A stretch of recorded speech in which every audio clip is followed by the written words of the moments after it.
All right. Welcome into the Ryan Ripken Show, episode 66. We are 66 episodes into this. We've come a long way. Hope you guys enjoyed your weekend. Hopefully you're not having the scaries too much on Monday. But here we are. It's finally, guys, it's finally opening day week in Baltimore. Let's do a quick rundown before we see who's in studio with us right now, just so everyone knows what we're doing on this show. Okay. So first off, we are going to talk about what actually is just happening right now. Shohei Ohtani had his press conference. So we're going to talk about Shohei Ohtani. We're going to look at the March Madness, the weekend in review. Hell of a tournament so far. And if you're missing out, we'll fill you in on some of our favorite moments. And then obviously we're going to dive into a ton of Orioles stuff. The roster is almost fully shaped. The Orioles are opening up on Thursday against the Angels here in Baltimore. A lot of news around the team. We're going to get all into that later on in the show. As you know, we're going to cover a lot of that. And then we're going to finish it off with a little breakdown of Tony Taters and why he is so damn valuable to the Baltimore Orioles. And there is one NFL news, guys. There was that rule change, hip drop. Ever heard of it? Well, you're going to hear a lot about it this year. Let's go around the room now and show you who is in studio with us today. Right to left, as always, Zack Ballinger's back in his seat. Like usual. It's always a great day when I'm here, you know? Okay, well, I was saying it's always a good day to be here. Yep. Well, you're a good kid. Well, Kevin Ostreicher has switched seats. Yeah, I've almost completed the seat. What do you call it? I've almost sat in every single seat. Yeah, there you go. The merry-go-round. The only seat I've not sat in is yours, Ryan. I'm coming for that seat one show. Well, if anyone saw the last stream when we did the breaking news Jackson Holiday, Kevin just stalking right behind me. That is going to be such a great meme. That's my pride and joy. That meme right there. Hell yeah. And we can't forget, we have him in studio today. Mr. Brad Smith is back in town. Hey, Brad. What's up, fellas? How we doing? How we feeling? Good, man. Good. I'm pumped for opening day, as long as it doesn't rain. Because that's in the forecast. Yeah. You know what? We don't want to say it too much out loud, but I mean, it's kind of there right now. Maybe speaking into existence that the rain will go away and everything's going to be fine. But if not, that's why they have the extra day. You know what we should do? We should just all buy ponchos so that we don't actually have to use them. Yeah. If we over prepare for the rain, nothing will happen. Yep. And you guys might, if you're tuning in, we have this on the audio version. So on Spotify, Apple, wherever you get your podcast, you can listen to, but we want you to be able to visually watch this. We do this live on Mondays and Thursdays. Schedule could change as we get closer now into the season. We'll give you more of that update. We're going to do a special show on Wednesday, but there is a lot in the works on Wednesday that we can't give all the way to you guys just yet. And there is actually one other member, guys, that's in the studio. and it's the official pup of the show, mascot. Mr. Ollie, Miss Senor Pup is somewhere roving around. So if you guys are tuning in, you will get a chance to see him because he will definitely terrorize Kevin there on the couch. Already has. Yes, he has. All right, guys, where should we start? How about this?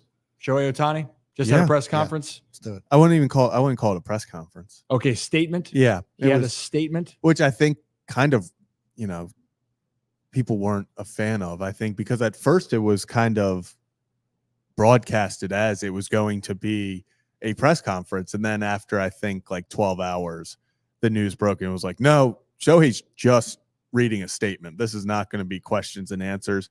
So, yeah, that I believe just concluded about a few minutes ago. But to summarize, Shohei pretty much said that he is at a loss of words, and it is really hard to summarize how I'm feeling right now. I guess that was a poor choice for me to say to summarize, and then his quote is, "It's really hard to summarize how I'm feeling right now." Well, it says, one of the snippets says, "I do want to make it clear that I've never bet on sports or have woefully sent money to the bookmaker. I'm just beyond shocked. It's hard to verbalize how I'm feeling at this point." So, yeah, that's just a snippet. Well, why don't you guys, if you guys don't mind, for the guys that are tuning in right now, the people tuning in, if there's any visual we can show people of what the clip, the snippet that you're talking about, Kev. So essentially, though, it's nothing shocking here. Ohtani was not going to dive too deep into this. No. He did give some feelings, and a lot of them, Brad, is about that, hey, I am upset with iPay and how this all happened. And the exact quote, if you guys are tuning in right now, you can see it right there on the screen. And it's just from Shohei Ohtani on the gambling scandal involving his interpreter. iPay has been stealing money from my account and has told lies. Okay, so this is kind of referring to the now official account that was put out. Because if you guys remember this, the first account that was put out was saying that Shohei understood he was going to pay off the debt, and then that was quickly retracted. And then, therefore, we're at this point now. Is this surprising? I know this is kind of the same thing, but is this what we expected, Brad? I see you stirring over there. Yeah, it's not surprising, but when there's smoke, there's fire, right? I just still have a really tough time believing that iPay is the only person that's involved in this entire thing, and Shohei was completely oblivious to the entire situation. I'm not saying that Shohei did any shady shit, but I'm just saying I would be absolutely shocked if he knew nothing about what was going on. Nothing. Because that basically in that speech, he's saying that he was dumb to the whole thing. And that seems absolutely ridiculous to me. Yeah, and then also you're saying that iPay had the passwords, the codes, or the access. The access is the right word to all the account. I'll tell you what, guys, I love you guys. You guys are good kids. I ain't giving you shit to my bank accounts of what's going on. I don't care how close we get. It's a little rude, by the way. Also, I will say we officially have our first Pete Rose comment on the situation. And someone videoed him. I guess, I don't know where they were, but they were out at some place. And he said, if only I had an interpreter back in the day, I would have gotten off scot-free. Damn. Oh, sugar. Which is kind of crazy. I saw that it was going viral a few minutes ago. So, yeah, I think that is the other thing that kind of adds to this. Also, put that man in the hole. God well, I think now, especially because it's Shohei that's involved with this, we could be seeing Petey get in the hall just because they're like, well, I think enough time has passed and try to but let's sweep it all. I think town alone and what Pete Rose did, no doubt 100% should be in the Hall of Fame off of his statistics alone, right? Yeah.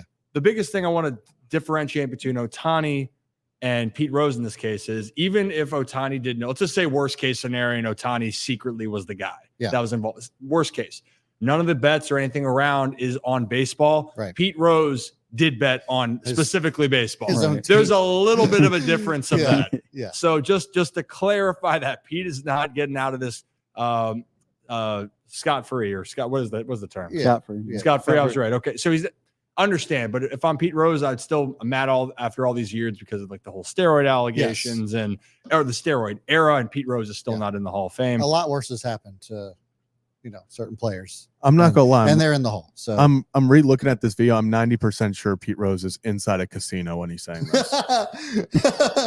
That'll be hilarious. Like, here, I'll pull it up right here just so at least people can see the background of it. But I am 90% sure this man is in a casino. Let me share my screen. Tell me that man is not in a casino right now. It certainly looks like he's. That is a casino. Yeah, that's a casino. It's a casino, or it's at worst a sports book. sports. It's a sports book. Still a Reds fan though. I mean, God love him. Hey, go Reds! They should be back this year. Yeah, they should be back. I think the more, and look, I don't want to accuse anybody of any wrongdoing. If Shohei Ohtani genuinely didn't know, okay, cool. But then also, what were you doing or what were you thinking? You know what I mean? And I understand, like, when you have that much money, probably is in your best interest to have somebody else like handle all of that. Because I don't know what it's like to have stupid money like that, to have just fuck you money. But like, I have to imagine that when $4.5 million goes missing, I would at least notice. Yeah. Yep. Well, I think that's the part where everyone's saying here, and Johnny with his comment, listen, he may not have bet on himself, but he definitely knew about the money. $4.5 million. Yes, he signed that gigantic deal. Yeah. But that's not just something that's just going to go unnoticed or unseen. Right. Personally, Zach, what are you looking at right now? Yeah, I got to pull this tweet up because we got breaking news apparently. Yeah, what a day for sports betting. For sports betting in the in leagues. We now have our first. Let me pull this up. Yeah, we're switching leagues. For it's in the NBA, but we have a Woj bomb. Oh boy. Uh-oh. And It says Toronto Raptors center Jonte Porter is out of the lineup and subject of an NBA investigation into irregularities on prop betting involving him, Jesus sources Christ. tell, and then Winhurst, David Purdom, and me. Well, Woj, not me, but God, but damn. wow. It was only a matter of time, wasn't it? Yeah, so this is okay. This, I know for those that are, if you were tuning in, you maybe just missed that. That was a story about a current NBA player that's being under investigation for betting in the NBA involving prop bets. A prop bet essentially is you can bet on something as simple as how many points someone's going to score, rebounds, assists, etc., whatever it may be, right? Mhm. Yep. But this is the conversation, and the fact with Ohtani in this situation, even though he might not have done anything wrong on the front of betting, anything with baseball, which I don't think he did anything on that regards. Yeah. I just think that he knows more about what happened than he's talking about, which I completely get. Mhm. But this is the conversation we're having in sports now, right, guys? It's Mhm. betting is now looked as not just as being something that's frowned upon, it's looking as a partnership, but you're also trying to keep the integrity of the game. And that's where things are getting dicey. And if you want to go back to the NBA, this was what, I don't know what it was, if it was a decade ago, but it was Tim Donahue, the referee, that was saying his words of going, well, I wasn't fixing games as a ref. I just knew how referees and how the games would go based on the groups. It's like, well, dude, that's insider information. Mhm. And if you ref certain games, you don't think you're going to have a bias towards what happens. This is just the point. Mhm. Yeah. This is where sports is going. And it's not going away, by the way, guys. So like, Right. we're going to continue to have this conversation, Yep. fortunately or unfortunately. Do want to point out, I did do a little research. Hal is right. It is inside of that video. Pete Rose is inside his restaurant in Boca, Florida. So, Okay. Well, so good. hey, Thanks, Hal. way to Thank beat you. the All right. casino allegations, Pete. Way to beat the Sources. casino. This is how we get the best information, is from our community here, by the way. This is why we appreciate you guys tuning in live. And if you're tuning in live on X or YouTube, hit that like, subscribe, or follow button. We'd greatly appreciate that. This is not the end. We're going to hear for Shohei Ohtani in the situation. And I think what's going to be interesting in the future is how Shohei performs for the season. That Dodgers team has a ton of talent. I'm just curious, as this continues to unfold, will this be a distraction? This team has a lot of expectations. And for that reason, also, I made the pick before even Ohtani had all this situation going on, but I chose Mookie Betts to win the NL MVP just because of the already expectations that were going to be thrusted upon Shohei going to the Dodgers. Now you're throwing in something else. Should be curious to follow. All right, let's take a quick step back now. We're going to get into a lot of baseball. I see some comments here talking about the Orioles and what's happening. And believe me, there's a lot of feelings, and no one is more excited in Birdland no one's more excited than Birdland fans for Thursday. Yes. No one's more excited. I mean, I know around all of MLB, everyone's excited for opening day. Baltimore has been waiting for this since the season ended in October. We're going to get into all of that. But let's touch on what's happening still right now. And we just had a hell of a week for college basketball. We have our Ryan Ripken Show March Madness bracket, which we appreciate all that you that are involved with it. And we're going to keep updating that, Brad. And I think you have a poll out to start this off right now. Yeah, we had 127 people that joined us in the bracket. It's changing every day, but pretty crazy some of the picks. Unfortunately, I chose Kentucky to win it all. I just gotta get this off my chest. Oh boy, Joe, what was going through your? I looked at Joe. I went and looked at your Final Four because I saw your like total max points was like 390. Joe is like 7 of his Elite 8 is somehow out. Like I will give, and I will say it's not even a bad Elite 8. Like he literally all of his Final Four is not. It's all gone. It was like Auburn, Kentucky, Oh my Kansas, and Baylor, and I was like, Joe, that is brutal. So I feel bad for you, Joe. That's March Madness, baby. It's March Madness. And I think it's only the 5th time that the 1 and 2 seeds are still in the Sweet 16, I believe. Every single one. History, which prompted my poll today, which so far we got 23 votes coming in. I said, now that the Sweet 16 is set, who you got for the NCAA Men's Championship? I got UConn, North Carolina, Houston, Purdue. So all the 1 seeds, because they're still alive. So you got to put them in there. UConn comes in at 48%, North Carolina 30%, Houston at 13%, and there is no love for Zach Edey because it is 6%. Damn right. 6% of the vote has Purdue winning the championship. Can't trust them. Which, hey, I know you can't trust them, but they beat the ever-loving piss out of Utah State. I know. I had Utah State in my Elite Eight. I thought I pulled one there. I'm not going to lie. Yeah, I had Purdue out. As many know, I picked them to win last year. Zach Edey balled out recovered. that game. Balled out that game. So I think this is what I love about March Madness. You just truly never know. But with a team like Purdue, where you're embarrassed that much, you feel like it can't get any. It can't get any worse. Like honestly, if you lose again, they'll be like, well, they choked, but you got embarrassed losing the way you did in years past, right? So that's already established. Now it's kind of like, screw it. Who cares at this point in time? It's been a really exciting tournament, though. The games, Creighton, Oregon going double overtime. Yep. NC State surviving and just keeping to advance. Houston game was awesome. Yeah. Yeah. I think the Yale-Auburn game down to the wire, like this is why you love March Madness. I honestly, and we can maybe put the poll, if anyone else has another team that they think they are going to win, let us know in the comment section. Let us know what's going on and what you guys think. But this is what I love. Spring training starts. When I would be down in spring training, we'd always get the brackets going. We do these other different variations of March Madness with the boys down in spring training, and everyone's kind of getting ready to practice, but we're also running in being like, what the hell is going on the TVs? Are you going to go to the weight room to work out? Kind of. I'm going to go watch the TVs here for a moment.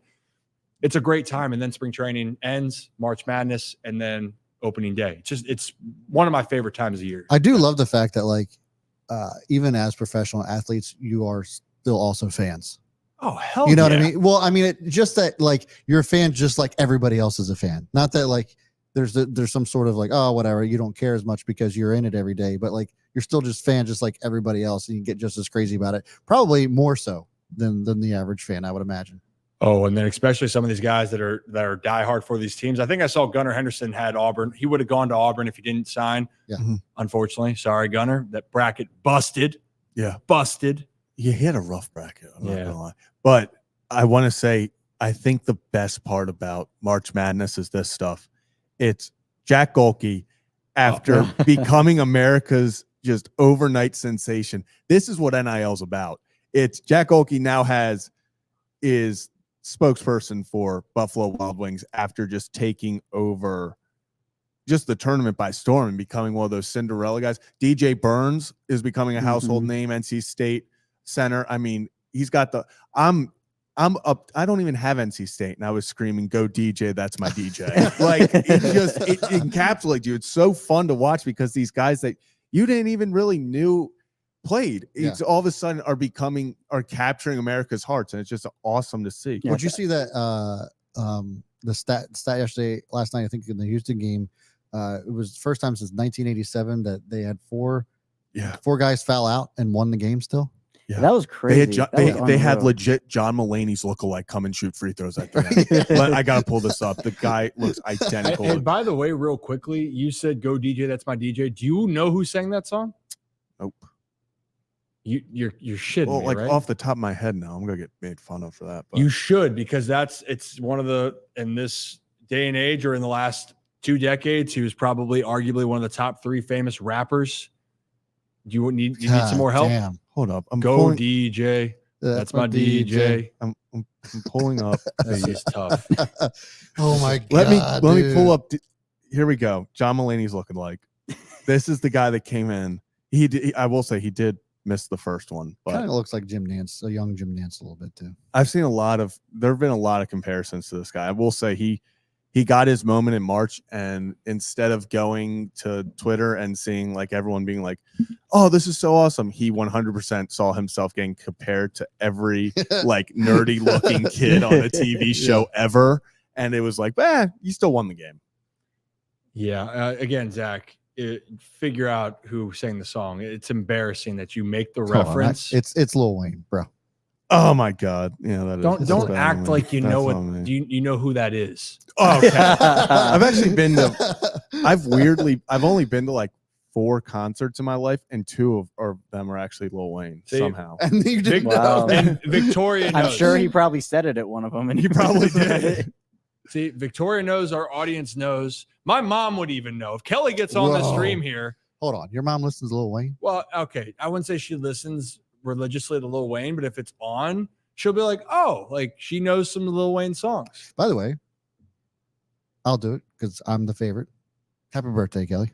Thank you. I appreciate Happy birthday. Suck up. Her birthday's tomorrow. Yes. Well, Well, happy early birthday. If I wasn't her favorite, I'm her favorite now. Yes. So happy birthday, Kelly. But early happy birthday to my mother. Birthday's tomorrow. It's been her birthday week, month. It's going to be a birthday year. Okay. But hey, she deserves everything. She's put up with me for the last 30 years. And she's obviously my number one supporter. The mom's all out there. Give a round of applause to the moms, by the way. Round of applause. Yeah, Mom. Actually, my mother really needs Creighton to go on a run because my mom is stressing our March Madness tournament because she's in one with obviously like our family and everything. And my mom is where I like get my competitiveness from. Yeah, and she's like checking every single game that goes. She's like, where am I now? She's like, I fell. Okay. Who do I? And she roots on my downfall. She was rooting against UConn because I have them winning it all. And she's like, that's the only way I can get back in this is if everyone with UConn loses. So she's that's a fair strategy. It is strategy. Yeah. And then she does think her rooting for teams like impacts it. She's like, shit, I should have been rooting for this team. And I'm like, that doesn't impact how they would have won. No, the game. I'm superstitious like that. I do the same thing. I do appreciate I'm like, if I don't care, then the team I want is going to win. But if I care, then they're going to lose. Yeah. I do appreciate some of the. I guess I swayed some voters because we got some people coming in for Purdue. So appreciate you. The Boilermakers. Maybe this is the year. Maybe. No, maybe. I don't think so. You know what? You know what team to watch out for? Give me the Zags. The Zags look good against Kansas. Yeah. I have them in my Final Four. Hey, Kevin. There you go. I'm in 89th place though, so I don't think there's. I'm in 11th, but my max points is not a lot. That's the other thing is like I think I'm in like 10 or 92, but I'm in like 40th place for max points. So it's really that's how because like all my Final Four are still in. So I'm like, if they all get there, then I'm back towards the top. Our fearless leader is crushing his. He cheated. I'm gonna start a scandal if he wins. I'm like gonna be like he actually edited everything. I mean, he is crushing it for sure. Well, actually, with that, I made 2 brackets this year. I made one where I was going to be a little bit safe, and the other one I'm like, you know what? Let's get a little frisky. And actually, would have been in great shape if Oregon beat Creighton as well. But it's not what happened. But I put that one to being a little bit frisky in the Ryan Ripken Show but it shows if you dare to take a risk in life. In this case, just the NCAA bracket, you will be rewarded somewhat, except some people I saw out there had 0 correct picks for the longest time. That's impressive. How do you do that? That is so Are you much talking more about impressive. in this group? No, going like, into in all of the brackets. In that case, even if you chose every 16 team or you chose every low seed, you would still get someone's going to win. Right. That's incredible because like they obviously picked upsets. But the wrong ones. Yeah, they clearly had massive upsets that got wrong, and then they picked one. Like I think it was one person. So they picked upsets, and then they picked the ones they thought that should win, and then they ended up losing. Yeah, they just was obviously that's what had to have happened. What's crazy is I think it was with 5 games left, there was still one person with a nothing right. And think about it, if those 5 games, if they would have gone all 5 without getting it, you would go the whole tournament without getting a single one right because all of your teams have been eliminated. You should also get $1 million. That's more impressive than having. You should also get $1 million if you pick every single one wrong. Yes, you should. That should be more. It really should. If there's no perfect bracket again this year, and finally somebody did get a correct pick, so it's not going to be a pick list bracket, but either one should win. Yeah, because it's impressive either way. It's crazy that there were no more perfect brackets after the round of 64. Yeah, but like Bijan Robinson had like one of the last like 2% of brackets left. I know, but it's just like usually you're like, oh, there's one perfect bracket left in the Sweet 16 or something. No, right? Kentucky ruined it for everybody. Yeah, well, you know what? Sometimes you just got to be strapped in or locked in, and right now, a lot of people were. I guess I'm off to a pretty good start of being locked in, strapped in. Speaking of being strapped in, Houston's coming for you, Kevin. Why? Houston's comment. This is why we love if you guys can tune in with us. Houston says to Kevin, "Is that a beard or is Kevin wearing?" You know what I should chin do? strap over? I should shave it all and then just Sharpie it on. He's got the LeBron going on right now. You know what Kevin also could do? He's got the what's on Pirates of the Caribbean? What's Jack Sparrow? Bootstrap Bill. Oh, so he gets. Oh, well, you know what? He's Bill Turner. He's Bill Turner. But so Bootstrap got essentially sent the Davies Jones locker for the mutiny. I'm talking about his son. Like Orlando Bloom's got that like the not connected. Yeah. Oh gosh, there's so many things. You're going to be a pirate too, Kevin. We're going to add to your costume. You didn't get me the leprechaun costume. Oh, just wait. We're getting your relish costume. All right. So March Madness is fun. Keep checking out on social media. And for all the ones that are in the group, we appreciate it. And we have our Discord, and we're getting more active in there. So please join us on the Discord if you want to jump into the fun outside of here on the show. And as always, we're going to keep posting and being active on social media as well. And if you're new to the channel, new to the show, hit that like and subscribe button. We do this live Mondays and Thursdays. We might change, and the Sunday might be added, it looks like, for the season, just to give a little bit more access. We have a lot of Oriole fans in here, and we understand and we appreciate your patience. But as we know, we dive into Orioles extremely deep into this. We really do. We're going to cover it. We're going to answer your questions. And that's going to be that. For those that are just joining so far, like SD Hydro, we have talked so far about Shohei Ohtani and the situation where he just had his press conference. So if you're new, go back and watch the beginning of him just talking about what has happened. It's not anything breaking, but Shohei had a statement earlier talking about how he was essentially robbed and had no idea what was going on. And then we just touched on March Madness and all of that. And that's just the way the cookie crumbles at the moment. And you know what? Victoria's giving you some love, though, Kevin. All Kevin, our lucky charm. Yeah. Well, I don't know if everybody heard my confession from, what was it, 2 shows ago, last show? I know Nick was here for it, where I said that I was eating my big family-sized, can't miss box of Lucky Charms. It was bigger than my face. We know. And every time I was eating, because I was very adamant about the cereal being better than the marshmallows, and every time I was eating the cereal, I was like, well, where are the marshmallows? I wish there was a marshmallow. We changed him. So for those who didn't catch that, I did flip from cereal to marshmallow. That's actually big. That's a big accomplishment for the show. Growth. What a development. Yeah, you know what? You are a good kid, Kevin. I don't care what Rocco says about you or what I say about you. You're a good kid. Thank you. Sometimes I'll clap for myself. I'll clap for myself. Let's not go crazy. All right, let's move on though, guys. We're gonna dive into Orioles here for one more segment we wanted to get into, because it's our final spicy topic, because we like to keep it spicy. And then the last hour plus that we're going to be running this is going strictly down into Birdland. Now, I guess when we ride our Adams Jeep, it's out of spring training. The team just is coming up north. They just left today to Baltimore, so we'll get into that. But the last thing involves the NFL. It's not about the Ravens in this case. We might have some comments during Kevin's Corner when I get my breakdown ready.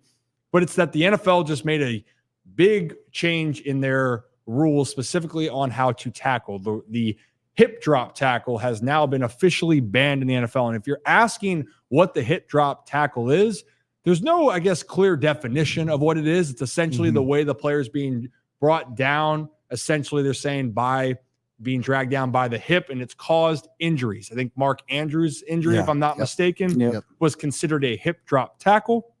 And that's kind of the one that I feel like moved mountains, if I'm being honest. That was the one that got a lot of attention. There had been, I know Tony Pollard, I think, broke his leg last year on attack. I think San Francisco was the team, but the Andrews play was one because it was like the textbook definition where essentially the player tackles from behind and pretty much uses all of his body weight to bring the player down. Honestly, we could have broken a hip drop down, but if we have, I don't know if that's called fucking tackling though. So this is where we're going with this. And the year before, actually, Tony Pollard hip drop tackle in the playoff against the San Francisco 49ers, broke his leg, I believe, in the process of it. So what we're just going to talk about is it's stirred up a buzz. JJ Watt was pissed about it on X, just saying, well, you might as well, get the flags out next. Patrick Queen commented on it. But on the Pat McAfee show with AJ Hawk, former Packers linebacker who leads the Packers, I believe, all-time leading tackler for the Green Bay Packers, he was pissed off about it. And Tom Pelissero, an NFL Network analyst, reporter, they were all talking about the situation. Just hear the stress or the frustration in the conversation and what could be expected for this 2024 season.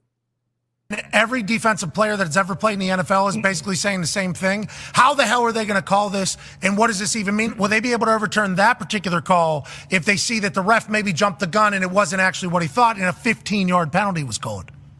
That will not be reviewable. You can't challenge it. So dumb. Tom, did you tell them that they're set up for controversy? They're set up for it. Like any new rule, you're normally looking at in camp, right? And you're okay. We're looking for holding, this type of a grab, whatever. Nobody's hip drop tackling their teammate. There's basically no tackling in training camp. So the first time you're going to be seeing this is in the games. So what I would predict is going to happen is you will see some flags in the preseason. You will see a ton of fines, a lot of which may end up being overturned. But you'll get a flood of like 15 guys got fined for hip drop tackles. And what they'll hope is that sends the message, it scares everybody, and they eradicate some of the technique before the regular season. But, in the early days trying to eliminate helmet contact, like launching was kind of the standard, like you couldn't leave your feet. And then they realized this is stupid because sometimes the worst hits, the guy's clearly still on the ground and just delivers the contact. And you shouldn't be going, oh, there's one toe on the ground. I think it's similar to that, where they're going to look for the most flagrant stuff. Again, you'll see a ton of fines. Everybody's going to lose their minds in August. When we actually get into the games in September, I would bet you will see this called almost never. And then when you get in the games in January, it's going to get called in the fourth quarter, and everybody's going to lose their damn mind. Who are the people doing the stats? Do they know what a hip drop tackle is? Exactly, yeah. We can't even define the thing, and you tell me we have stats about it? So that's a perfect way to end it, Brad. We were talking about this. Perfect way to end it. How do you define it when you're putting out these stats? And I think that we do understand there's a certain way that when we've seen an injury, they will categorize it, especially when it's a catastrophic. And for those that are wondering, the hip drop tackle is when you're, bringing down your player. Kevin, if I'm saying this correctly, when the defender is trying to bring down the ball carrier, and the way that he is tackling and he brings his hip down as he's grabbing, it then forces the ball carrier to be put in a vulnerable position where we've seen a lot of lower body injuries, including from ligaments to broken bones. And so the NFL now is saying, we're done. It's out. But to police this, guys, and I don't know who wants to – Kevin, did I do it right first off? Does that sound about right? It is. It's essentially bringing down a guy, using your body weight, and essentially your hip comes down. And if you want to use the Andrews injury as a barometer for it, Andrews, his leg got caught up under Logan Wilson because Wilson was using his body weight, and the ankle got turned, and he missed the rest of the season outside of the AFC Championship. But then you're right, where I saw a lot, I don't know if anybody else saw this here, but DK Metcalf's tackle on the Cardinals when I think the quarterback threw an interception and DK ran him down, and everyone's like, oh, that's a hip drop, but it was just he tackled him from the side, and everyone's like, oh, hip drop, hip drop, hip drop. So there's so little information on what it actually is, but you're trying to take it out, and on top of it, it's like it's already so hard to play defense. And I saw Patrick Queen had said, oh, now it's just going to be two-hand touch because you can't touch a guy. And I think it was Darius Slay who said there are going to be a lot of missed tackles this year. And the textbook way to tackle, you run through the ball carrier, this, that, and the other, but you can barely even do that anymore because you're going to get fined if you go above the head. If you tackle too low, you're going to get called for something as well. It's another thing where you're getting it policed out of the game. And I think, if defense was quote unquote non-existent before, I feel like this is only going to add to it. Last year the NFL had record ratings, right? And so they go in and then make another adjustment like this, just something else to potentially go wrong with the sport. I'm not saying that the NFL is not going to have another record year as far as viewership is concerned in 2024. But what I'm saying is that just the integrity of the game. And I'm not even saying that, that it wasn't warranted for certain things to change to make sure that CTE gets addressed, right? And some of those things. But when you take a look at what's actually happening now, it is going to be a flag football. It is going to be two-hand touch. The reason that we watch football is to watch grown men hit each other. That's why we loved it in the first place. And now you're basically just taking all of that away, and it's nothing but let's just score as many points as we possibly can. And that's just how it's going to be. I put this up on the screen for those listening. It's talking in reference to the hip drop, and in quotes, it is, I guess, supposed to be Tony Romo talking to Jim Nantz. It says, oh, Jim, the Chargers would have won this game, but that late hip drop penalty on 4th and 25 gives Mahomes the first down. And even Pat McAfee made a point about this. The NFL's asking themselves for controversy. Yes. Because it is a subjective, okay, did he do this? And you can't review it. It's going to be in the moment. And it's going to be something. It's not if, it's when. When are we going to see a big moment that a team stops a player on 3rd and long, 4th and long that would probably end the game, but it changes because, there was a hip drop tackle 10 yards from the first down marker, first down. Now that team goes and wins. So it makes it so much harder. I feel awful for, even Pat Ricard said he feels so thankful that he plays offense. And here's the part. The NFL, yes, the ratings, everyone loves the NFL. Football's king still in the US, college football, NFL, and it is a fun product. It is also an extremely physical, violent sport. If you sign up, this is kind of, if you sign in a waiver, that's why when people are talking about guarantees and insurance and all these, why there's been such a fight, is because it is that physically demanding. Yeah. Right? That's the reason. Having said that, this is also for future generations, because parents now, like in this case, I love football, but I'm glad that I'm not playing football. Like, I'm not made for that. And I think more parents, though, in general, are going to say, do we want to put our kids in a position? So they're trying to play the long game. But have they, Ryan? Because, I mean, there's still plenty of players out there in college football. There's still plenty of players, athletes that want to go play in the NFL, regardless of the dangers and the risks that are involved in it. I just don't know, like, at what point are we going to be like, okay, this has just gone too far? I do think at some point, if we see more of a drawback, that there's going to be the NFL, maybe they could rescind this rule in a couple. Like, it could be something where they go, you know what, we're going to unban that. We're going to move on. It's supposed to. Then they're trying to better the game. But it doesn't mean it's necessarily going to stay in place. Yeah, I think it's very similar to the where you could challenge. Remember that year where you could challenge pass interference, and then none of them got overturned. And after the year, they're like, okay, we're actually not going to do that anymore. And it is something that the NFL can change like that with rules. And I could very well see this being 1 or 2 years, and then them being like, either it's not called at all, or it's just out of the game. And speaking of challenges, the NFL actually did approve a new rule. This was big. That now, if you get one of your first 2 challenges correct, you automatically get a third challenge. I do like that. Yeah, that's a great rule, because it should be you have to get one back, because I hate when teams lose one right off the bat, and then suddenly something questionable happens later in the game, and they're like, oh, he could challenge that, but do you want to lose your last challenge on that? And you shouldn't have to go 2 for 2. If you get one right, you get that back. Right. I love that. You're right. It's hey, go 2 for 2, you get a third one. And that's like, well, as soon as you lose your first one, you're like, well, can't do that now. Well, and also I think that can help in these moments where there's been some controversies, or you can kind of be able to review it. I think that puts everyone's mind more at ease. But Brad, that's just the thought process. Not that I agree with it, but I think the NFL is trying to play the long game. But I think you're right. And athletes have come out and said this. Some will say, you know what, if I knew then, maybe I wouldn't play. But a lot of people were like, this gave me a life that changed my life. It changed my family's life, and I will live with the effects of that. That's essentially, when you move forward, the next generation, you have to make the choice. Some people, this is their way out. Other people are going to say, you know what, I'm going to find a different path. And I think whatever way, you got to be okay with that. But the NFL, at least right now, they're trying to say, is there a way we can try to make it a little safer? And also, let's just be honest, guys. What sells? Offense. Yeah. Who wants to see more points? Kevin, right? What, even though you cheat in fantasy, offense. Well, that's why I get cheated, so I can get more offense on my team. But defense wins games, but offense sells. And I'm not saying the NFL are making these rules just for the offense. I mean, they are making an effort to make the game better. But at what point is this just gonna like muck the game all up? Where we're gonna have all these different penalties coming out, and then there's going to be the controversy that there is going to be controversy all year because of this, not only just because of the rule, but the NFL referees have proven to have gotten worse over the last 5 years, last 10 years, whatever you want to call it. So again, the tweet that Zach pulled up where it's like, oh, well, would have been a 4th and 25, but look at that hip drop that wasn't really a hip drop, and now Mahomes has a first down.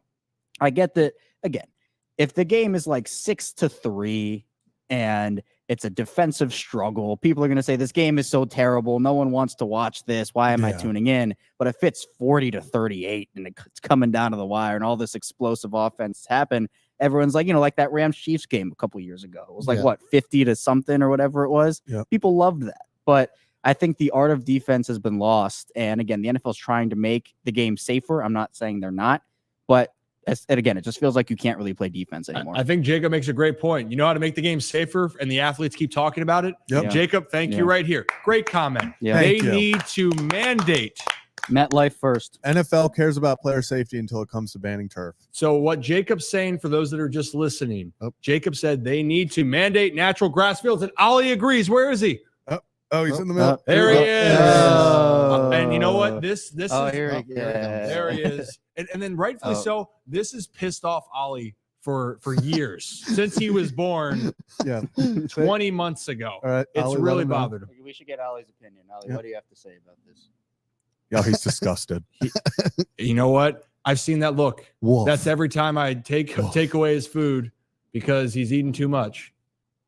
Oh, there he is. Oh, what a good boy. There he is. Good kid.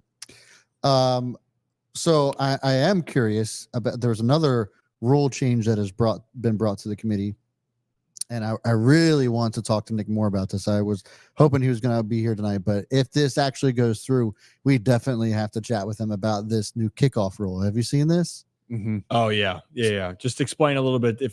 It's still in the works here, but explain what would happen. This could determine the fate of the kickoff in general. But there's a couple of rules being proposed that the kicker will be by himself. The kicker will set up the ball at his own 35-yard line. And after kicking it, he won't be able to cross midfield until the ball's in play. The ball will be considered in play if the returner catches it or if the ball hits the ground, landing in the end zone, or the ball gets into in the landing zone, or if the ball gets in the end zone, which at the 35-yard line, he's going to kick in the end zone every single time. The coverage team will be lined up together. Other 10 players in the kicking team will be lining up at the receiving team's 40-yard line. Each player has at least 1 foot on the 40 before the play can start. Most of the receiving team will be at the 35-yard line, and they have a 5-yard setup zone that runs from its own 30 to 35-yard line. The receiving team can have 2 returners. Receiving team can put 1 or 2 returners back into the football field. So really, the big kicker here is and no fair catches as well. Touchback is at the 40-yard line. So like It would just eliminate kickoff, the return specialist game altogether. Yeah. And maybe it could, sorry, I should take that back. There could still be an element, but it's going to drastically change. Like back then in the last 10 years, I saw Houston's comment about the defense, the style of play, the physicality and what you do. That was a certain style of play that really did intimidate. And you heard Tom Brady talk about it. I didn't want to throw it over the middle because if I did, it could put my player at risk. I can't lose this guy. In the return game, Jacoby Jones taking the ball out, making these types of big plays. Not saying that it's not going to happen as much, but it's happening. Well, less actually, and less. the point of this is they supposedly think that this will increase returns. If the touchback is at the 35, it'll stop teams from kicking it into the end zone. So they believe that from what the special teams coach said, if they put it at the touchback is at the 35, they believe it'll be a 70% return rate. And if it's at the 30, it goes to about 50 to 60, and they want over 50% of kicks returned. Well, that's not going to happen. Yeah, you know what it is? It's going to be more touchbacks. It's for offense. Well, yeah, no, they want. How do we get more offense? But they take out half the field. Hey, But that's my point, though. Like, if you're a special teams coordinator, just like kick it out of the end zone every time because we're not risking that. So why don't we put our hands in, guys? It's essentially what the NFL is doing. You can put your hands up. It's points on 3. 1, 2, 3 points. There it is. So there you go. Would love Kevin. to get Nick's opinion on that. We'll show next. We will have to do that next time. Kevin, you do that one more time. 1, 2, 3 points. There it is. Good job, guys. It's hard to kind of do this while I'm trying to speak as well. We'll talk more about football as it goes. That's just the spiciness for this week in the NFL or this day in the NFL. So we will talk more about it. But hey, now, guys, it is time. It is time to, first off, get on that Jeep. And we're going to take a ride up from spring training all the way to Baltimore because spring training's over. And the Orioles are getting ready for opening day. But in the meantime, let's ride that Adams Jeep on our way over. Oh, baby. See, Brad, that looks good. Kevin, what is with the shoulder I'm wiggle? trying to get some shoulder work in. Why? I'm trying. Just when- ride it. Do you do that when you drive? Well, I mean, your shoulder automatically goes. I mean, You're almost like you're trying to get ready for a disco, Kevin. But you're trying to shimmy. You're going to the club and you're trying to get a little move going. be a little loose. But like, do you dance in the car? That's like actually a serious question. Do you do it? Like I'll bob my head a little bit. So like, you never do this movement. Well, I mean, you don't steering to the beat would be very dangerous. Don't do that. But like, I don't know. Like when I do this, sometimes I have to. If there's a sharp turn, your shoulder goes up and you do like this. That's not what you did, Kevin. But anyway, you're a good kid and we appreciate you. And no one rides their Jeep like you, Kevin. But our friends at Adams Jeep of Maryland, which has that beautiful sign right behind Zach and Kevin. There it is. Boom. Adams Jeep of Maryland. They are a proud sponsor. They're up in Aberdeen, Maryland. If you need a car, parts, services, anything you need, they are the best to go talk to. And then also, guys, they still have that special. We have it. We have the post. You guys can take a look. Pre-owned car does not have to be a Jeep. But if you buy a pre-owned car of anything from Adams Jeep, they will give you a $500 gas card if you mention Ryan Ripken and the Ryan Ripken Show to them there. That's as simple as it gets. So if you're in the business to look for a car, go to Adams Jeep and mention it to get a $500 gas card. Here's the post again. Score a $500 gas card with any pre-owned vehicle purchased at Adams Jeep of Maryland. And again, any pre-owned vehicle. And we're not just trying to talk it up. I mean, if when the time comes for me, I want $500 of gas money. Brad, we've talked about this quite a bit. Hell yeah. All the driving that I do. Yeah, damn right. Yeah. You ain't lying about that. But we love our sponsors at Adams Jeep. We have a lot more planned with them for this upcoming season. Now, guys, since we're talking about upcoming season, it is finally here. Brad, what you got? Well, I was just going to say, should we do the poll before we get into that? Yeah, well. The mid-show poll. Well, actually, before we get into the mid-show poll, okay, I would like to just mention one thing, because this will help pick up the mood again. Got it. I wanted to mention the passing of Peter Angelos, the longtime Orioles owner, and I saw it in the chat here. We were to talk about it at the right time. Yep. And I know a lot of people, when it comes to the Angelos family, has their opinions, and you guys are entitled to whatever you want to be entitled to. But I just want to talk about specifically for Peter. People remember he kept the team in Baltimore. Yeah. He loves the city of Baltimore, the community. He was all for the union, especially during the strike back in the 90s, the unionization for players. He wanted the best for them.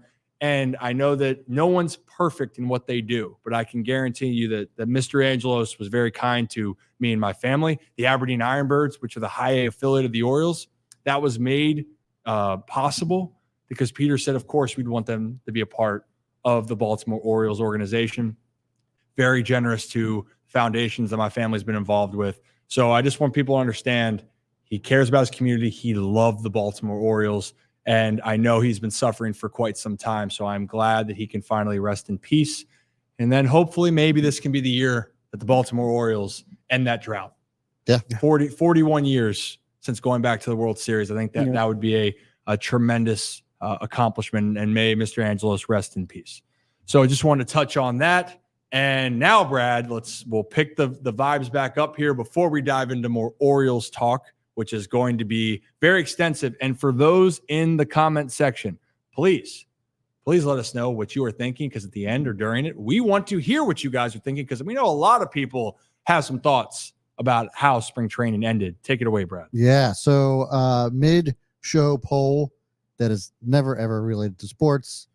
This one I feel like is a good one. It is, what is one household staple you refuse to spend less on? Meaning, like, what are you not skipping out on? So the options that I had, and you guys can feel free to just bring up your own, was the options that I put was toilet paper, peanut butter, candy, and cereal. Okay, timeout. I'm going to be honest. I was trying to figure out what the hell was the question. What's one household staple you refuse to spend less on? So, like, what are you not going to buy a knockoff brand of? Oh, ooh. Right? Like, what are you not buying generic? Okay, I was gonna put soda in here because, like, that could have been a good one, but I put toilet paper, peanut butter, candy, and cereal. Like, are you buying Tostios or whatever knockoff Cheerios there are, Kevin? No. Or are you just going Cheerios all the way? Well, for me, considering I am definitely allergic to peanuts, I do not have peanut butter in the house. For sure. So I'll take that one off for me. Do you go almond butter or duck butter? I don't like any butter. Like, Is it just peanut butter or is it like all nuts? It's all nuts. But peanuts is the one I'm definitely allergic to. Well, but I don't eat Nutella. Like, I don't really like Nutella. I feel like that's controversial, but I don't think that's full. No, especially if you're not. But I used to think you're crazy, but now I can see your nuts, Kevin. Yeah. Thank you.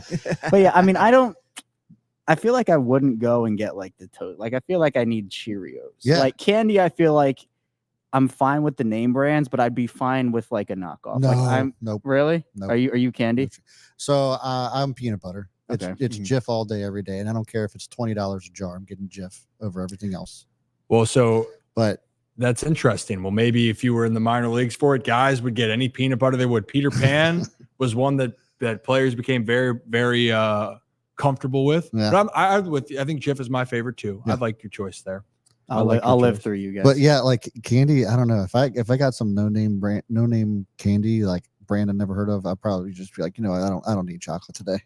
Like Sweet Patch Kids. I think of the Sweet Patch Kids. I think of the list. I feel like toilet paper is the biggest. Because if you have like crappy toilet paper, I feel like that's when you really No pun intended. I feel like with your toilet paper question, you would have gone toilet paper. Yeah. I mean, toilet paper is definitely up there, but it's peanut butter for sure. So some of our viewers here that are tuning in. Again, if you are just tuning in, hit that like and subscribe buttons to Ryan Ripken Show. We do this every Monday. Thursday, usually we're going to add in probably a Sunday moving forward. But hit that like and subscribe button, hit that follow button. But right here, rolling with Rock, friend of the program and friend of the Discord, by the way. Instead of the poll option, he says minus ketchup. I like this. We need more of these comments too, by the way. Ooh, shampoo. UPS delivery guy 33. Oh, that's a really good one. Yeah, shampoo. Yeah, for sure.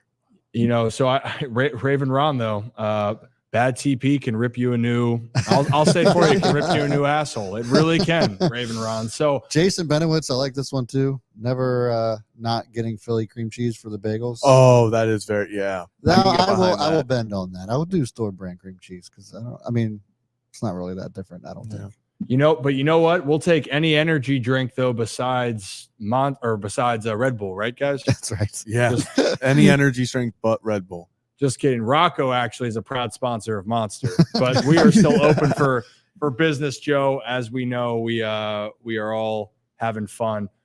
Joe, I did see your comment here. Did you steal that shirt from Rocco Ryan? No friends. Oh, that's so good. Maybe when I stand up, it might change your opinion when you see it a little bit closer, Joe. How about that?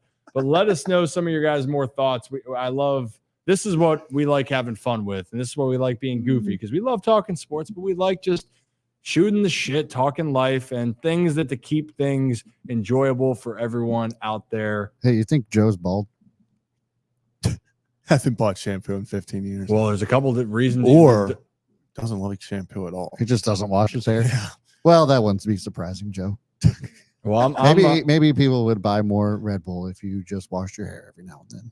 Well, I'll start saying that. Hey, Joe, we love you. I still think you're a good kid. You still get the stamp of approval from me, not from Rocco, though. All right, guys, it's time. Let's do it. Let's dive into it. All right, Orioles spring training, it's done. It's the greatest Grapefruit League team ever assembled. Most wins ever in spring training in the Grapefruit League for the Baltimore Orioles. A lot of tough decisions. The roster is not officially set yet. It will not be set probably up until Wednesday, Thursday. When they lock it down, they could claim some guys off waivers. Mm-hmm. But we do have an idea, an indication of the most people that will be involved with the team. Okay? So obviously, Gunnar Henderson and Adley Rutschman are on the team. We already knew that. Jordan Westberg, though, which we knew, but made it official. Yep. Jorge Mateo is on the team. And a guy named Colton Cowser. Here we go, baby. Moo, moo. You knew I had. Oh wait, I gotta put the. How hot are you in that thing? I've worn this. I've had this underneath the whole time. I've been so hot in this studio. Wait, you've worn this the whole damn the time? entire time. I actually have. Yeah, it's a onesie. Zach's been here for 3 hours. But yeah, this has been. That's been insane. tough. There have been moments where I've been dying. It's been so hot. Well. I thought you were just taking your shirt off and had nothing underneath. I didn't know what the heck. Kevin was about to take his shirt off too. Like, fuck it. If Zach's doing it, I'm doing it. That's Rip After Dark right there. Nobody wants to see this dad body. So I'm just gonna keep the shirt on. You know what? Actually, when we call taking our shirts off here, guys, in the program, we're just hit tarps off. Okay, take the tarps off, and we might do a tarps off when we do. Maybe for one of the show segments. Maybe it's part of Rip After Dark, but really, it's just ripped with Rip. We're going to do our little workouts. Kevin's going to work on it. But for now, Zach's going to wear his new and now costume. he's taking off his pants. Yep. I mean, yeah, I'd be yeah, it's been a long 3 hours. You could probably wring that thing out. All right. So as we were talking about, Colton Cowser. Yeah. So Colton Cowser is on the Orioles roster. He made the team. Awesome for him, by the way, right? Especially going through what happened last year where he got called up, didn't go the way they wanted, but he wasn't playing every day as the season kind of progressed while he was in Baltimore. Then he sent back down. But Cowser balled out, hit a lot of homers in spring training, earned one of those outfield spots. And because he earned that outfield spot, Ryan McKenna, who's been with the Orioles for a very long time, one of my former teammates, it looks like his time now has, at least at the moment, it's in limbo with the Baltimore Orioles of what's going to happen. He would either have to be taken off the roster or he would go elsewhere. Time will tell. Yeah.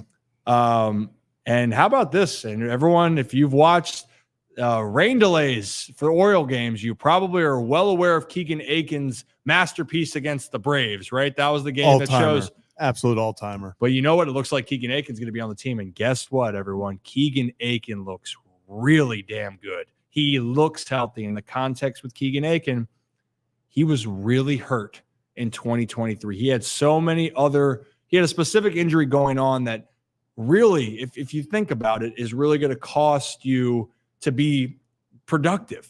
Imagine, especially if it involves you trying to throw in your mobility. Yeah, you're going to be hurting pretty damn bad. Everything's fixed. Talk to him. He's feeling all good. And so far, he's looking like that lefty that's starting to get his confidence back and looking like a guy that can have a really good rebound year.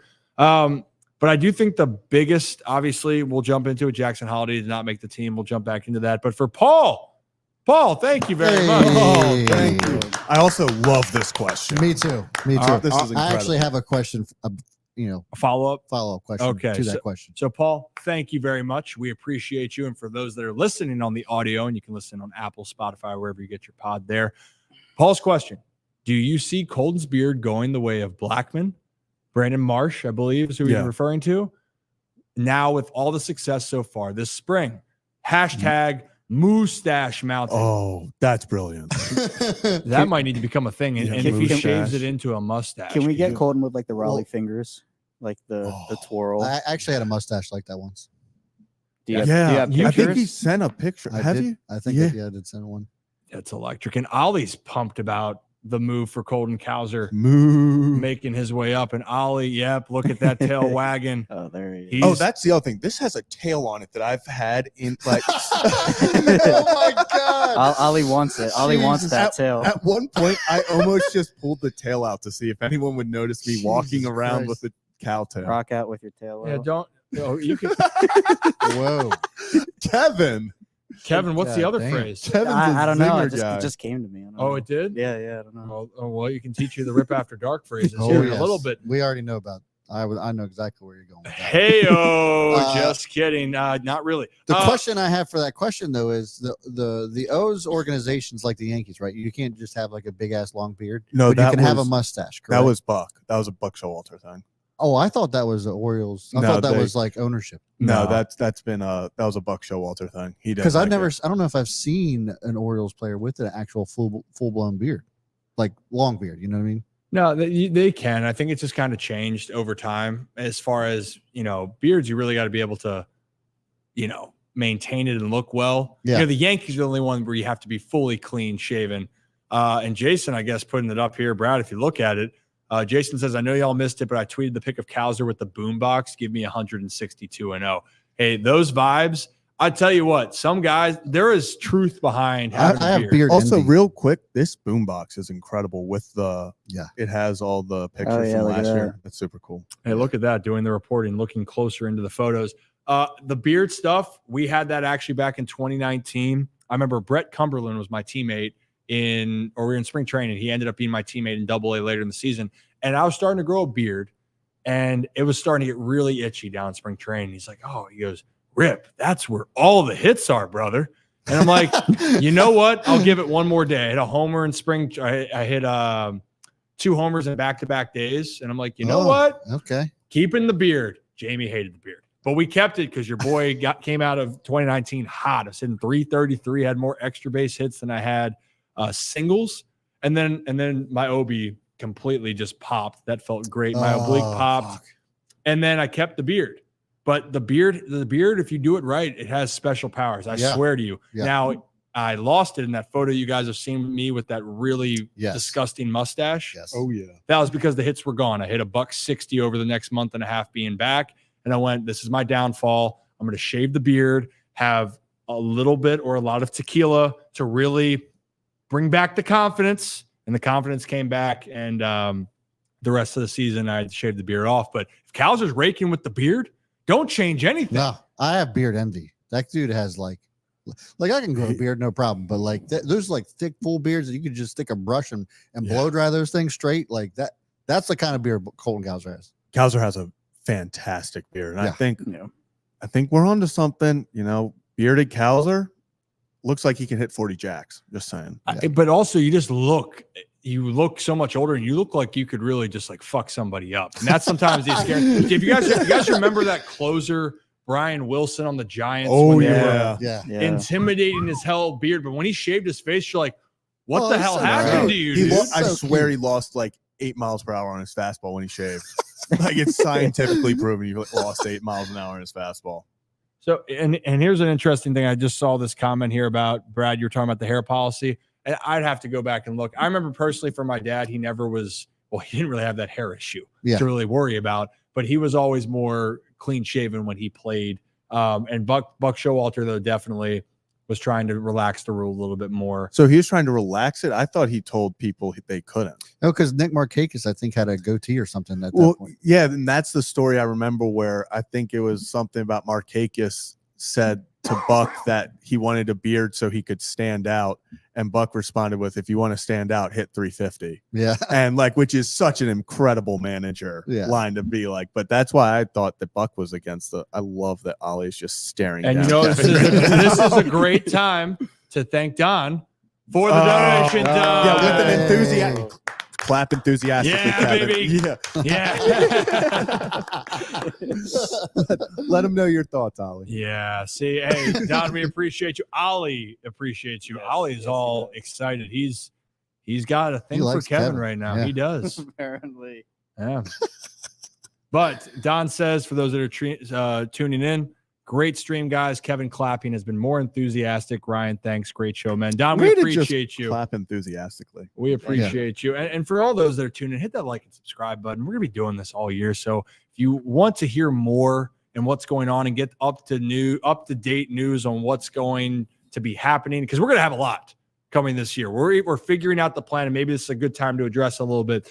Wednesday, I heard some comments. We're going to have a special Wednesday stream. Now, there is some other things that could be happening on Wednesday that you'll have to stick around or at least stay tuned for. But we initially have a big day planned to have some really great guests that are going to be coming on, and hopefully some more content that is exclusive that you guys can get the first view at. But that's how we'll leave it there for now. And hey, UPS Delivery Guy 33, hell of a name, first off. Yes, love it.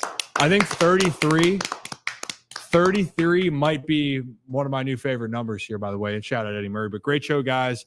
He says, thanks for letting me hang out on my way home from work. You can hang out with us anytime you want. Hell yeah. You know, my other channel, if you guys don't know my backstory, I've been on YouTube for 8 years. I've done it all. I had a guy that was always tuning in from the FedEx warehouse every show without fail, every day of the week, because I was doing streams every weekday. It was, this is Daniel Camarena from the FedEx warehouse every time. Wouldn't say anything else. Just said, I'm watching from the warehouse, and that's it. And that just kind of reminded me of that. So thanks. Awesome. Thanks. Hell yeah. See, and again, as you can relate to because of your own journey, the community, building that up. It's incredible. It means really a lot. Yeah, for sure. It means a lot. And this, again, we're doing this obviously because we're passionate about it, but also it runs because of the people that we have listening to us, enjoying this ride with us. And we're really new to the scene on this. And I keep reminding myself, we've only really been doing this for just over 6 months, this show. Yeah. Specifically twice a month. And even with this cast of characters has even been less. Brad and I started together 6 months, but since then we picked up a Moo Man and Chin Strap Kevin along the way. let's not forget about old Rocco. Mini Rocco. Yeah. There he is. Ollie's about to attack him. Yeah. Ollie wants to switch his toy out. Yeah.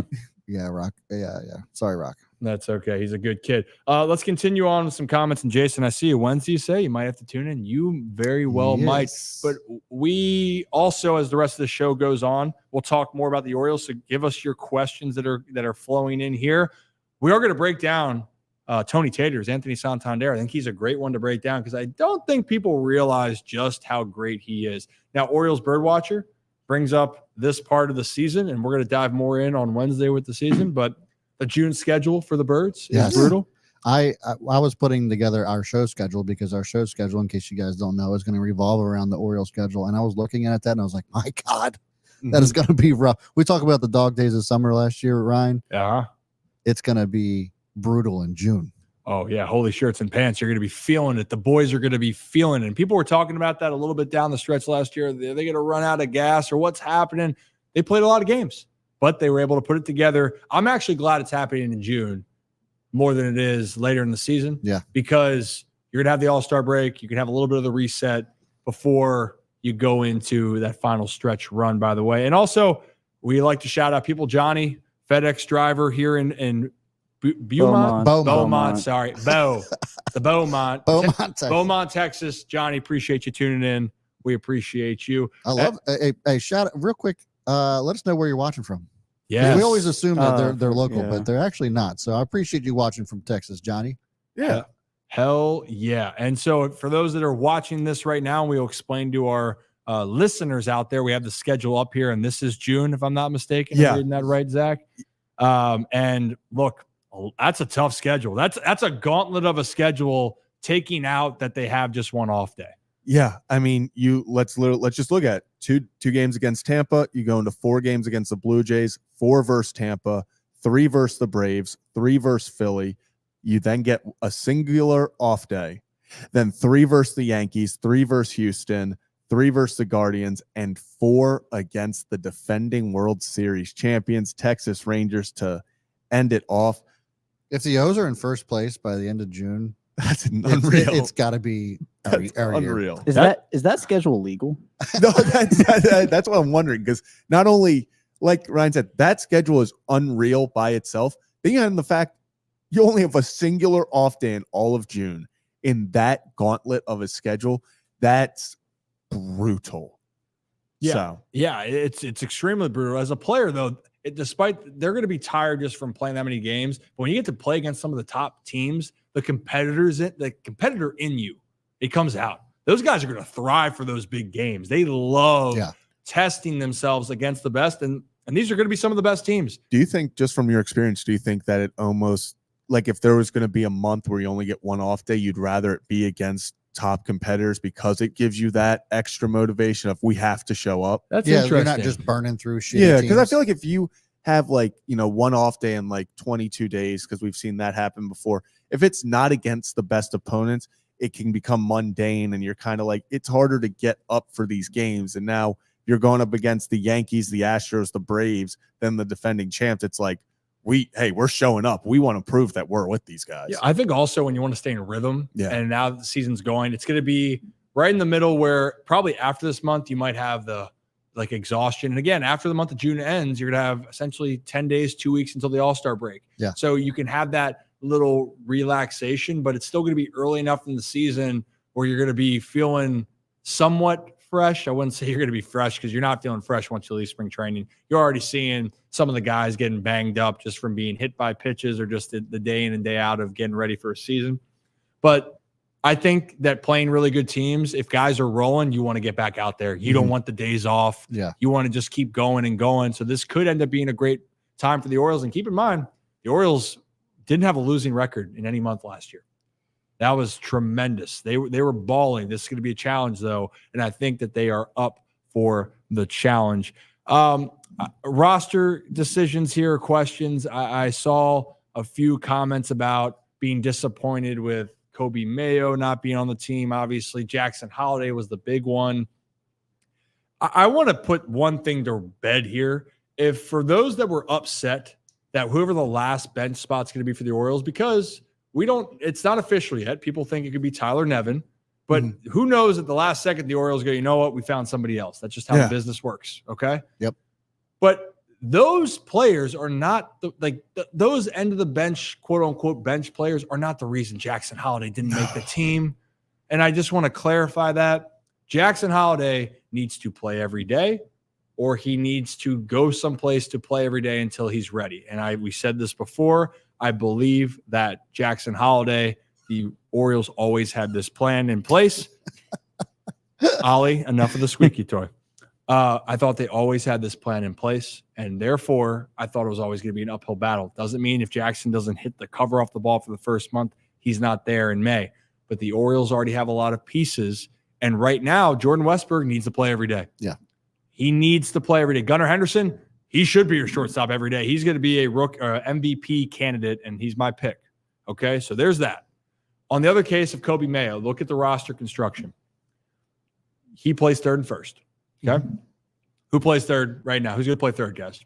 I would say probably Westburg. Okay. Or Urias. So Depending. Westburg or Urias. Urias is going to play third. Okay, so who's playing first base if Kobe's going to play first? Mountcastle and O'Hearn, which is not that. There's no options there. There's no spot to play there. And then the third one that would play first would be Tony Tater. So what do you do there? In my mind, all those guys should be in on the big league team. Ryan O'Hearn was one of your best hitters on the team.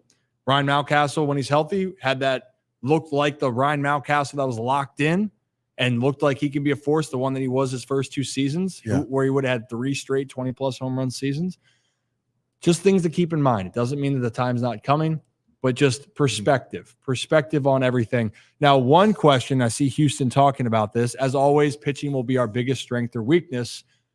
There is a report about John Means and Kyle Bradish. I think those are the 2 biggest names that are out there. And Zach or Kevin, you guys have that of what they officially said about them? So John Means it's keeping the same story, same timeline so far of what we've had since, what was that? I guess February 20th, they announced everything, the 21st, something around there. John Means is going to be, I guess they're saying late April. So that is exactly where we all saw him coming back. And then Kyle Bradish obviously is where Elias said they're expecting him to pitch in the first half. So I don't know, obviously, if that's true or what it looks like, because we've seen Kyle Bradish throw a few bullpens. I don't believe, though, he has thrown any breaking balls. I think it's just all of his bullpens have been fastballs so far. So that next hurdle, and it is a massive hurdle, especially with UCL elbow injuries, fastballs are never going to be the issue. That doesn't put a lot of wear and tear on your arm like a breaking ball does. So if he's able to throw a few bullpens with using breaking balls, I think that's really where I personally will get confidence that we can see him this year. I think of the 2 right now, I still have more confidence in Means. Oh, well, as far as of the injury worry and scale, and I told you that, guys, this. I want Kyle to be good long term, and I think that he's going to have to go through a period where it's not just him going down and he says he's feeling good. It's going to be something. Is it going to feel good for the entire year? Yeah. And I think that's always going to be the concern in your mind, because if you have a sprain or you have some sort of quote unquote tear, like that thing's not going to go. It's healed. Right. It's great. Yeah. You're trying to maintain it. And the biggest thing is when you're trying to build up and get back to it. Yeah. If you're able to not have any surgery or not be able, it's not going to stop you, then great. But there's always the risk of an injury with it. And I think right now that's the thing to be careful with. But at this moment on the Orioles pitching staff, they don't have a long reliever at this moment. Now, guys that could come up there to help with the team, Bruce Zimmerman, Chase McDermott, eventually I think would debut with those guys. But right now, that's a piece that they're missing. Julio Teheran did not make the team. He opted out. Also, to keep things in mind, Colton Wong, the second baseman, opted out. Jonathan Heasley, the pitcher, got optioned down. Brian Baker also got optioned. So that's where the team is at the moment. Any hopes and dreams squashed about Jordan Montgomery? I just don't see that happening. I really don't. And especially that everyone thinks when ownership, quote unquote, officially changes that, eureka, this is going to happen at this moment. No, I don't. And I mean, Ollie's, if you can hear the squeak toy, Ollie agrees. Ollie agrees that it's no. That's the squeak means no. Yeah, there you go. Can you hear it? Can you hear it? Good. You guys could see him right now in the studio.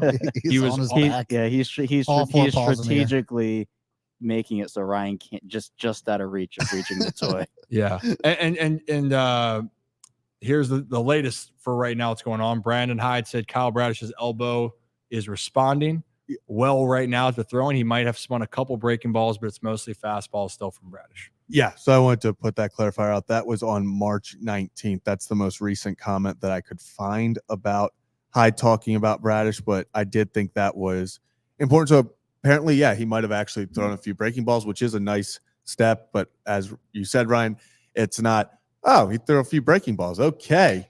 Send him out there on the day after opening day. He's fine. It's going to be, okay, maybe your arm feels good the next day. How does it feel a week from now? And it's going to be a progression over time. So, yeah, I think it's one of those things where it's good to be optimistic to want to see him, but you also, in my head, I've projected the whole season without Bradish. And then if you get him back, it's just the, icing on the cake at that point. And I think also when you talk about, like, we've talked about it before, but they're equipped to go through this Ali Steele in the show, but a little bit of, we've talked about how deep they are. So when you talk about, Brad, you mentioned Montgomery there, Yeah. but they have Tyler Wells and they have Cole Irving. And so if you have to play a month without Bradish in there or a month and a half without Means, whatever it is, they are still 7 deep with everybody healthy. So the fact that they can have a Wells who can slot in or an Irving who can slot in gives them a lot of luxury. And as we've said before, they're just so deep everywhere. So I think it's a really good problem to have. And when you get guys who are injured like this, you can just have guys step up and slot in without having to go give whatever Montgomery wants. Did he want like a 7-year deal or something? He did. Well, a lot of the Boris clients wanted years on their contract and a lot of money guaranteed, like the contract being guaranteed. And Blake Snell, I think the reporters, he turned down a 5-year, $150 million deal, which I think right now he might take. And he's betting on himself. And that sucks for a guy that just won the Cy Young and you have to have another prove it deal to get back at it. I digress on that. And that's just kind of the way the game is. But yes, I don't see Jordan Montgomery as an option. I think that just goes back to it. I think the Orioles feel very good with the guys that they have. And Zach, what you got for us? I did want to point out that I think there was a lot of confusion on Twitter today because it was reported that the Red Sox, sorry, I'm going to try to find the tweet, that a few teams had made offers to Jordan Montgomery and they included the Orioles in that.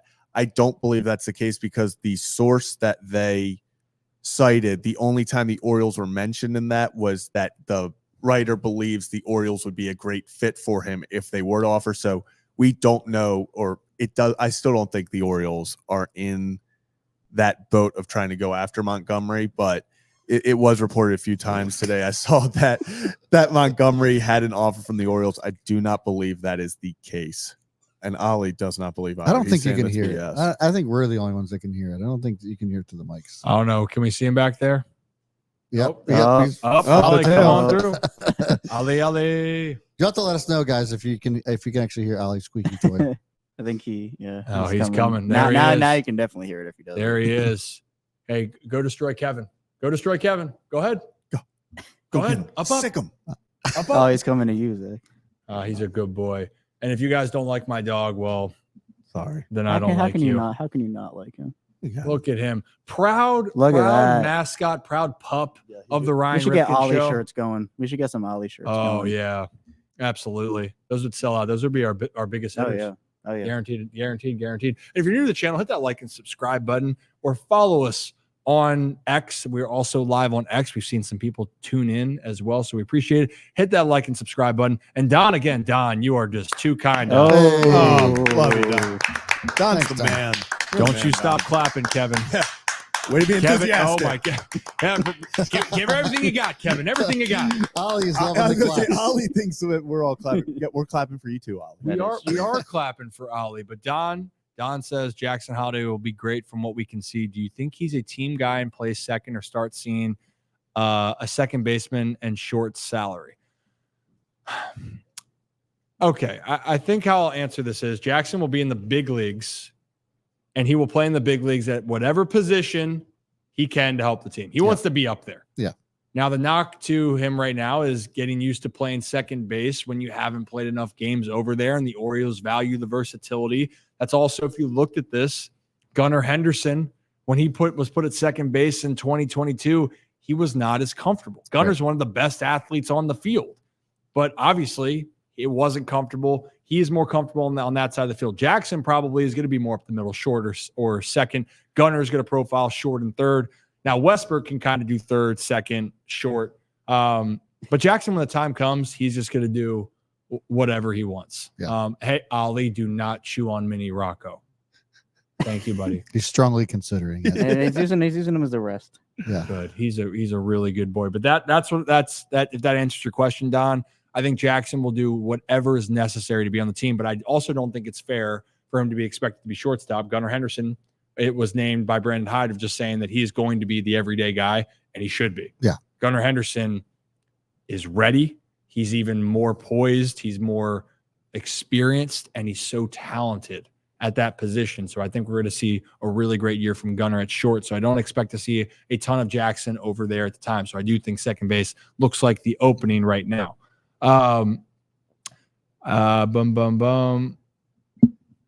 Where else did I want to go with this? Well, I appreciate. Do we have a Jerry clip we can play? A what clip? Jerry. Oh, about Jackson. We do. I think it's on. Did we put it in? We did not put Kevin. Okay. All right. That was pause. All right. I admit that was bad. Well, I mean, it's not really bad. You just didn't put it in. Well, no. You should know the answer to that question at all times. Yeah. It's yes. Yeah. Ollie, I'm so sorry. I'm so sorry. There are kids here. There are kids right next to you. This is a family show, guys. Also, something I did want to get into actually regarding Colton Cowser is I think the majority of his at-bats to start and his playing time are going to come against lefties, because the more I look at just the way the team is built, I think it's going to be hard against right-handed pitchers at first, because you expect Mountcastle to kind of be the guy at first base. I think O'Hearn is not going to lose right-handed at-bats or at-bats against a righty, because he just absolutely dominated them last year. I think Santander is obviously he's the big power hitter, switching power hitter, so he's going to be hard to move off against righties. I think lefties, in a sense of, you can keep Mountcastle at first. You don't have to play O'Hearn, because O'Hearn got practically no at-bats against lefties last year. And then you have Santander at DH, and you can put Cowser in right field. And I think that's kind of his path, especially against all these lefties the Orioles are going to be seeing coming up to start the year. I think that Cowser will get a lot of time against lefties, and then it'll be even more important and valuable to have O'Hearn on the bench, because, I mean, you can say what you want about O'Hearn. That was a one-year thing. You should trade his value outside his highest. If the game's on the line last year, I don't care if it was who it was against. Ryan O'Hearn was the guy I wanted at the plate. Came through every single time. I mean, you look at the Blue Jays, that was 3-run bomb to tie the game when all hope was lost. It just felt like every time the Orioles needed that clutch hit. And there's to your point right there from our friend Orioles Birdwatcher. Fun fact: O'Hearn had few at bats against left-handed pitchers, but of the 5 hits he had, 4 were extra base hits, and his OPS was still over 800. So to your point, Zach, O'Hearn, when the time came, no matter what, he was doing damage and making a big impact for the Baltimore Orioles. And you can't discredit that. I'm not saying that the future's not here with certain guys and they're not going to get their opportunity, but don't discredit the guys that you have there. It's a very deep team. Yeah, and I mean, I think also, that's the type of guy we're talking about, the last bench spot, and is it going to go to Nevin? I mean, we saw, okay, they found an O'Hearn late in the offseason last year, and he comes in and does that for them. They could very realistically, again, is it going to work out the same as O'Hearn? I mean, that was O'Hearn had an incredible season. Yeah. But just because Nevin seems to be the obvious choice doesn't mean they're not going to try to go out there, Ryan. I think you said it a couple minutes ago, and try to go get somebody like that. So they've tried it. And it's worked with O'Hearn. Yeah, it really has. And this is something where when people look at, they're too old, they've gone through too much, we might hear Ollie now with that squeak toy. So we'll see what's happening. Mike's I should probably turn his mic off. I don't even know which one that is, to be honest. I got it. You got it. Why did he just join? I don't. Do you see what his name is? Yes, I see what his. I gave him permission. Oh, why did you do that? All right, we'll let him in the show. Rocco. Wow. I'm not clapping.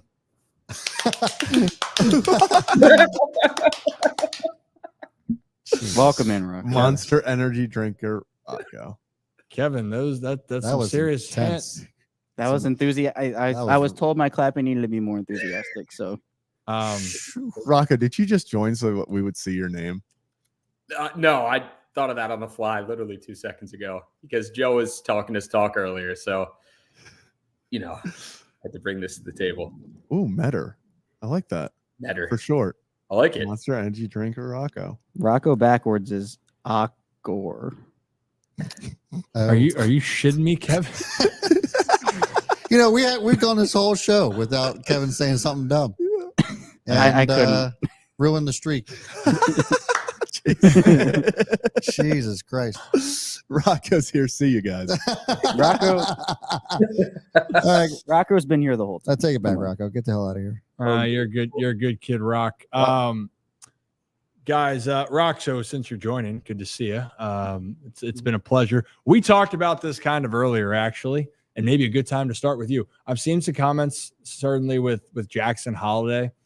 Yeah. And I think a big part also, I think with every player, with the point I was going to make is that guys that the Orioles picked up that have gone through a lot of hardship, but then they learned a lot about themselves. They figured that part out. They had struggle to then now have success. Jackson Holiday has done so many things right. Even the best players in the world are going to struggle. Jackson hasn't had that struggle yet, Rock. And I think that is something that Mike Elias was heavily considering before giving him a chance to come up to Baltimore. That's a definite possibility, Rip. And we saw, Adley Rutschman went through those struggles in, I think, the first month of the season. Gunnar Henderson went through those struggles early on in his career. It's bound to happen eventually, and that's okay. It's going to be just, I don't even know how to put it, just a bump in the road, I would consider it for Jackson Holiday when he does come up to the bigs. But it's better to, I don't want to say better because a lot of people are disappointed that he's not up with the big league club, understandably so. But you also kind of have to understand Mike Elias's thinking. He switched to a brand new position, and we even spoke with Jerry Hairston Jr. about that. Not how difficult it is to switch from one side to the other. It seems like, okay, we're just going to plug and play and put him in a position. But it is for baseball players. It's not easy because it's a whole different mindset on the second base side of the field. So I think Jackson Holiday is going to be fine. I mean, I don't think anyone's worried about his talent or anything along those lines. And that's not a reason they kept him down. It's because they don't want him to necessarily face those struggles early on. I don't know if the right word is prevent that. Mike Elias is doing that, but it's your 1-1 pick. And they are going to be protective of him in his career, and especially with how young he is. But when he comes up here, I'll tell you what, he's going to kill it. I'm not even worried about it. I'm really not. He's such a great baseball player. He's so talented, and he's performed well at every single level he's been at. Rocco, you didn't say it, but I actually do think it is in part protecting him, because where were the few struggles that Jackson did have in spring? And it was against quality lefties. They said they didn't feel like he had gotten as many bats and was comfortable against quality lefties. And with the Orioles starting off against all these, it feels like the first 6 games are going to be all against these top lefties in the league. I think a part of it is, one, they didn't want to have to take out Jackson Holiday for the lefties. Oh, yeah. Everyone heard that one. Yeah, that was, I made sure that one was loud and clear. There was no mistake in that one. No, Ollie's in the studio right now, Rock, but continue, Zach. Have that back. No, I do think in a few ways it is kind of like protecting him, because they don't want to kill his confidence of, you come up to the big leagues, you're facing all these lefties, maybe you struggle, and it can impact your confidence. So I think getting him, Jerry Hairston talked about it when Jerry Hairston Jr., when we just had him on last week, he said it's one of those things where you can have a guy build confidence in the minors and get hot, and then he comes up and it's almost like, boom, you can hit the ground running, and you don't have to try to find your swing against a type of pitcher that you've struggled with, you're not as comfortable with, and then this quality in the majors. Yeah, and so this was I think this is a great perspective point, by the way. Again, Orioles Birdwatcher, we appreciate you. And we appreciate all of you guys tuning in. Hit that like and subscribe button for the Ryan Ripken Show. But Orioles Birdwatcher says, let's be real, the day the Orioles drafted him, if you said he'd be our starting second baseman by mid to late April 2024, Wouldn't you call that a fantastic situation? I 1,000% agree. Yep. And if you look at this, and this is why I'm talking about going through struggles, baseball is the sport, the king of failure. Mm-hmm. Jackson Holiday is killing it, and he hit he's a 320 minor league hitter right now, but really let's just count his 2023 year where he hit 323. He still is failing 68% of the time in the major league, and I got to try to find the new average. At one point, the major league average was around 250, 240. Now it's even dropped lower since then over the last X amount of years. So for a guy, even if he's going to be one of the greatest or could be one of the greatest, I think it is fair to see if he's going to have a little bit of a struggle. I know that people don't like that answer, but I do wholeheartedly believe that they had the decision to keep Jackson not on the team unless he hits 600 in spring. And I know that's unrealistic. Rock, you've heard me say this before. It's no take against Jackson. Zach, you got a thought there? Oh, no, I was looking up. So it's 248 was the average batting average last year, but I was very thrown off because at first I saw 2024, which obviously there's only been 2 games, the Dodgers versus Padres, and it said the average batting average was 297. I was like, there is no way the average batting average was 297 last year. So it's 248. And now coming back from me, I'm sorry, it used to be around 260. Now it makes sense. Now it's around the 240s, 248s. Yes, right. So it was around 260. Wow, it was a high 260s for a long time. Yeah. So, okay. So now it's coming back in my mind a little bit, but that's the example, the context. So even as great as Jackson Holiday is the prospect, and again, it's for every prospect, Rock, and you've heard this. What did I say earlier about what grinds my gears when people compare prospects to guys that are already in the big leagues? What did I say? I'll let you say it for me. That was, I mean, along those lines, Rip, it was like 9 a.m. today. You think I really comprehended everything you said at that point in time? Okay. So do you want me to say it then? That's please kind of foul. Please refresh my memory because you said a lot of good things. That's code for Rocco tuned me out. Without a doubt. It wasn't like the time that I fell asleep when we were doing the podcast and I was like literally in the horizontal position, just aired out. But I was like, is there video of that? Yeah. No.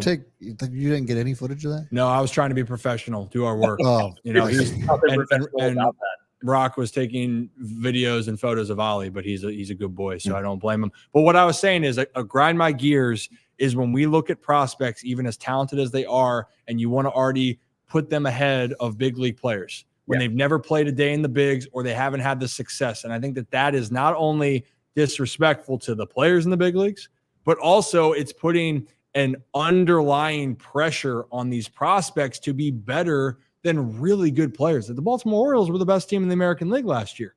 And Gunnar Henderson's going to be an MVP. Adley Rutschman's going to be an MVP candidate. Then you're seeing guys that have been there. Austin Hayes, all-star. Cedric Mullins has been an all-star. Tony Taters has led the team in so many offensive categories. I'll talk about that in a little bit. So I think we just need to get context. And for a guy like Jackson, you're talking about protecting him. Everyone's expecting him to be the greatest player of all time, it feels like, in Baltimore. It really feels like it's that type of pressure. And guess what? He's 20 years old. And I think what the team wants to do, again, this is just my opinion, but what I think is happening, they want to see what happens when he actually fails. They want to see what happens, and they don't want that to come at the expense of all the expectations early in the season when they could have him get used to it, get comfortable, let the weather warm up, and then join the team when they need him to get going in the summer. That's just my honest opinion. Take it or leave it. A lot of good kids out there. And Engraven, good evening to you. Thank you for joining us as always. We appreciate you. Glad you're here, Engraven. Appreciate you tuning in, my man. All right. So guys, new to the channel, hit that like and subscribe button. And actually, Joe, we should have the Rip and Rock coming out. The actual episode, that's what we did record this morning, should be coming out soon. So stay tuned for that. We did record it, so it should be out there. With all the ads. Yes, with all the ads. Got to pay the bills. Listen, Ramey might not understand, but Joe is a Red Bull salesman, and he's probably the worst human being alive. Everyone thinks you're a piece of shit right now, Rocco. I haven't blocked Joe yet or put him in timeout in the chat. So that should actually be a poll that we do. We could put out favorite energy drink. Exactly. Yeah. Mine's not Monster. It's definitely, I think if I were to pick one, it would be Red Bull. Looking at your name, that's not what I get. It's not what we get. You know what? I have to. Joe has been talking all this smack. He's been about the bracket. He's talked in here. I'm not even here. He's just going on a tangent. So I have to kind of combat that with something. It is funny because I'm 90% sure the only reason Rocco joined this was because Joe talked about him earlier. Yep. Oh, dude, he was just going off. It was ridiculous. Why? Oh, bro, hold on. Well, Hold on, bro. It's every show. Like, are you not used to it by now? Like, it's almost, it's like white noise at this point. Yeah, for me. I don't even know why he's still going. He's saying I should kick off my show. He's had like about, I think, 6 or 7 strikes this show. It's like one more and he knows what's happening. So he'll know when it comes. What kind of baseball are you playing? 6 or 7 strikes? Yeah, Jesus. I'm being a nice guy right now. A lot of foul balls, Joe. A lot of foul balls. Wow. Hey, there she is. We wish you a happy birthday, Miss Kelly. Yeah, I was the first one. Happy birthday. I'm the favorite because I'm the favorite. And just to be clear again, my mother's birthday is tomorrow, but it's her birthday week, month, and year. Yes. So keep that in mind. So everyone, happy birthday. Happy early birthday. Hey. You better keep clapping, Kevin. I swear I'm going. Rocco's not clapping. Yeah, there goes see, Rocco. Wow. And Joe was banned. Yep. And there it is. Jesus Christ. You're like a 12-year-old. Look at that smile right now. Who, me? Who did that?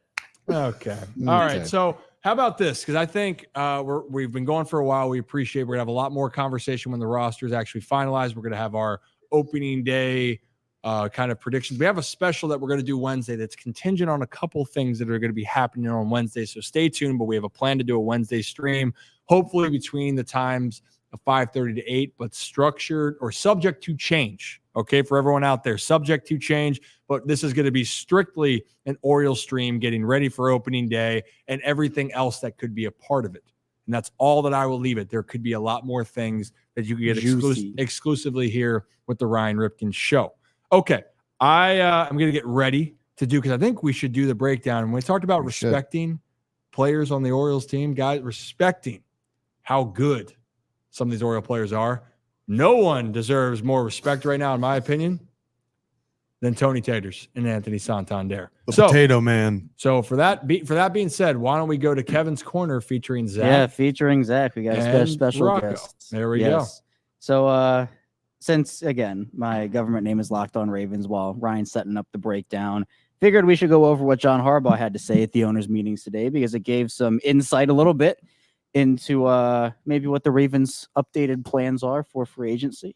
So I'm just going to roll through these, and then we can got to talk about the ones that that we feel like are the biggest here. So Harbaugh first, mentioned that he himself was in favor of the hip drop tackle being taken out. So there was a lot of controversy about, people not liking it and it being too much. Mm-hmm. But Harbaugh himself said that he was all in favor of taking that rule out.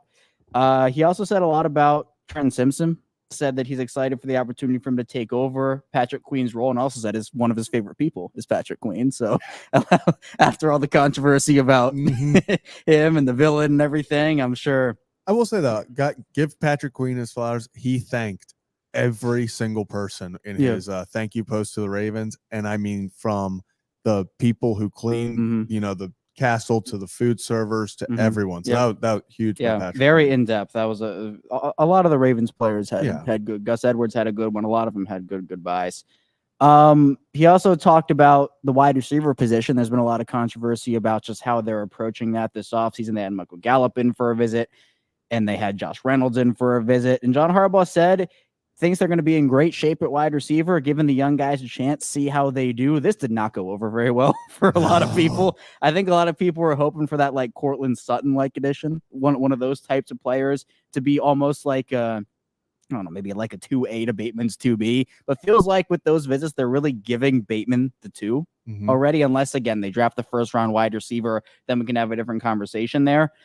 Now, it's not exactly the same as 2022 when that was just an absolute disaster, when they essentially went with no veterans, gave Bateman the wide receiver 1 role after like 10 games, and that was just not it. But there are, I think, mixed opinions about how Bateman would perform in the clear number 2 role.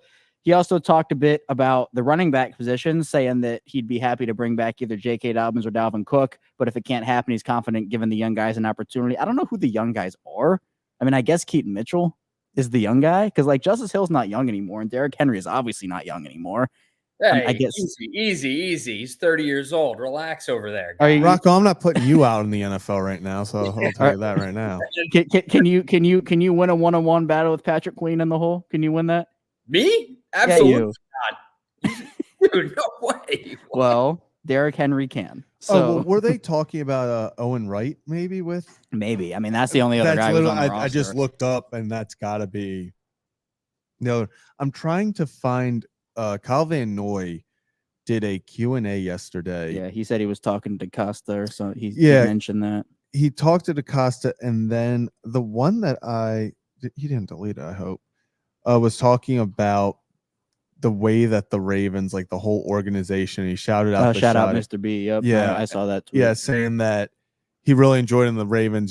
He was impressed with how well the Ravens run their operation and everything. So he really liked that, and did say that it is a possibility that they are in talks, obviously, with the Ravens still. Would just love to have him back. Yeah, Harbaugh said there's optimism that both Clowney and Van Noy could be back. Said he's periodically texted with both those players, but not sure about the timetables. Now we know last year their timetables were Clowney about 3 weeks before the season and Kyle Van Noy 3 weeks after the season started. Yeah. So it's similar to what happened last season with these guys. Like, remember Kyle Van Noy in the press conference? He was like, "What training camp?" Basically. Yeah. And Clowney views it the same way, I think, where he doesn't really like to show up to the voluntary OTAs. No, Clowney likes to sign once all like the conditioning tests are done. Like at that point, that's when he's like, okay. Listen, Nick Moore, he walked so everybody else could run with that test. No, he ran so everyone else could walk. he did run so everyone else could walk. What a guy. Yeah, that's what Nelson Aguilar used to tell him, because Nick Moore got injured during the test, and then then no one else had to do no one else had to do the conditioning test. So I guess Nelson Aguilar was one of the first people to see him, and he said Nick Moore ran so everyone else could walk. Yeah, which is incredible. Aguilar owes like Nick Moore a nice steak dinner, or like I think they all do. Yeah, exactly. Yeah. And then another one, I think this one actually, people didn't expect this answer, but Harbaugh essentially named Josh Johnson the backup quarterback. He said that he expects Josh Johnson to be the backup, but he's excited to see how Malik Cunningham looks. Now, Malik Cunningham's really talented, but really unproven. I think that this is going to be a battle. I think just because Johnson's going to be ahead of Cunningham, at least it looks like it based off these comments in camp, doesn't mean Cunningham can't blow the doors off the water and can't win the job away. But with Josh Johnson having the vast, and I emphasized vast amount of experience that he has. More experience, like over experienced. More experience than almost any other player in the league. In fact, I think more than.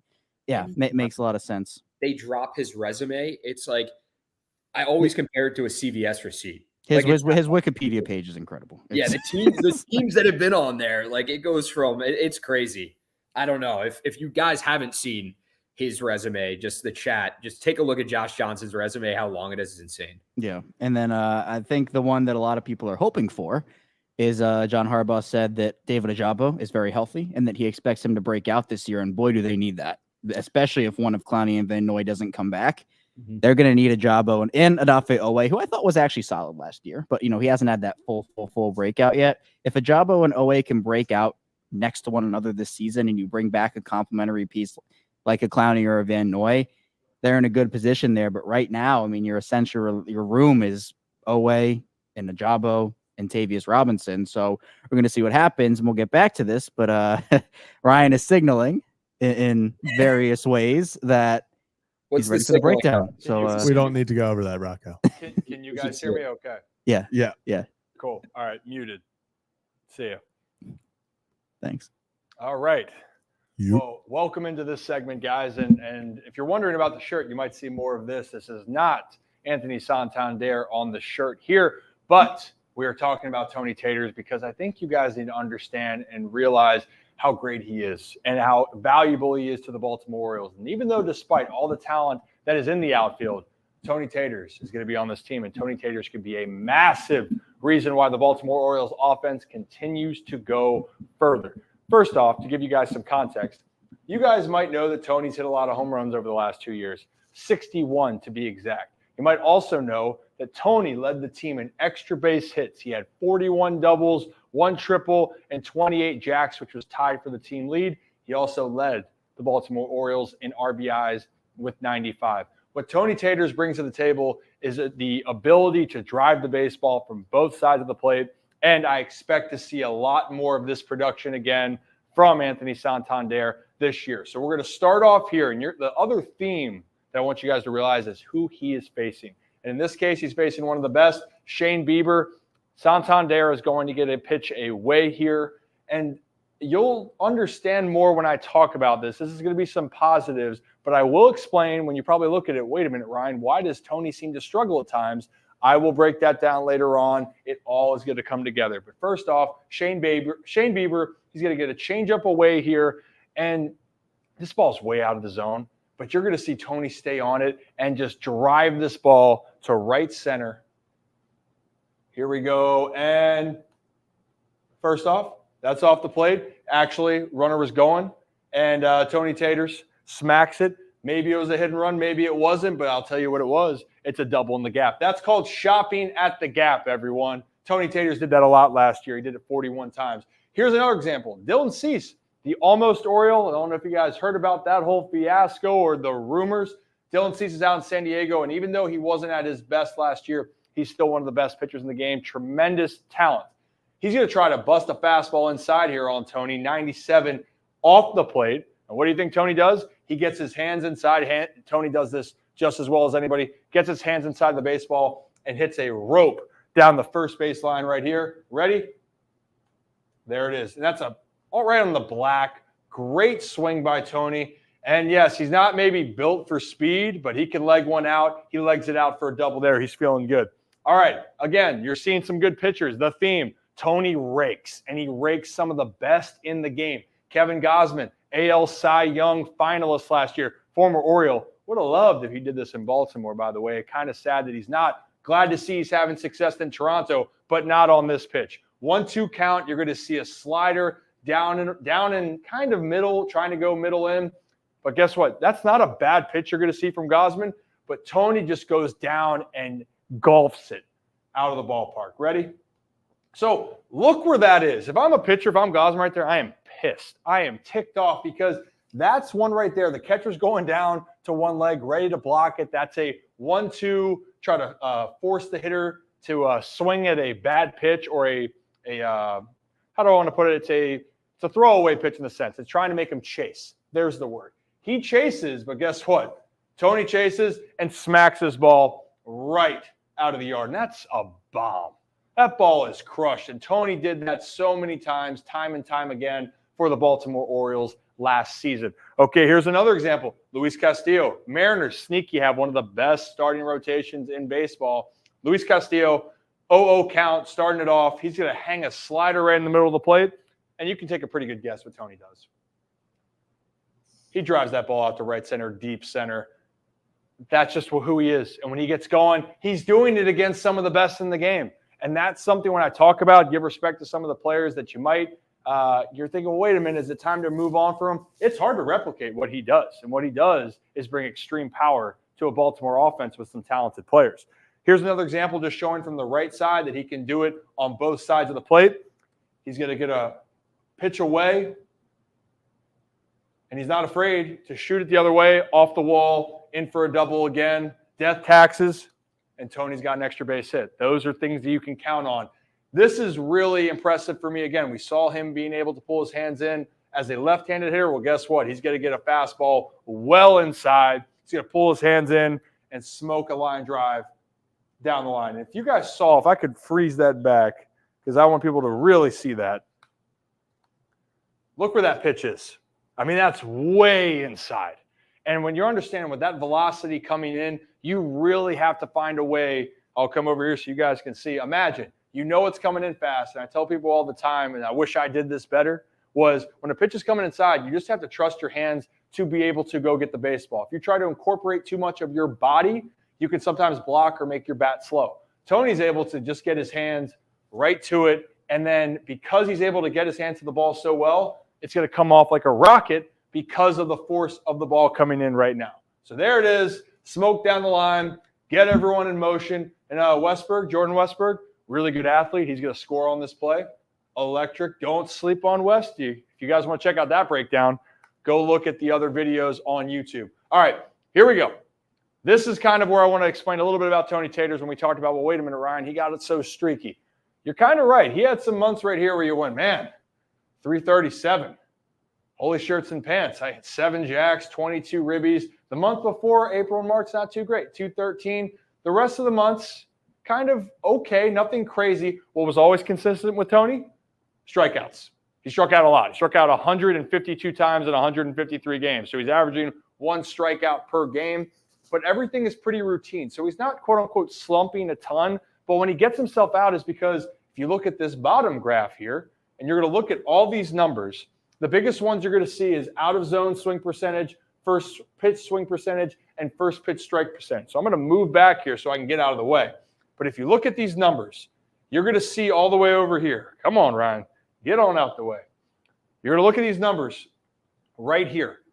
34.4% on out-of-zone swing percentage, first pitch swing percentage, but then first pitch strike swing percentage. So he wants to swing the bat quite a bit, okay? And especially those percentages are a little bit higher for out of the zone. That's the specific. In the zone, it makes sense, right? 62% it's in the zone.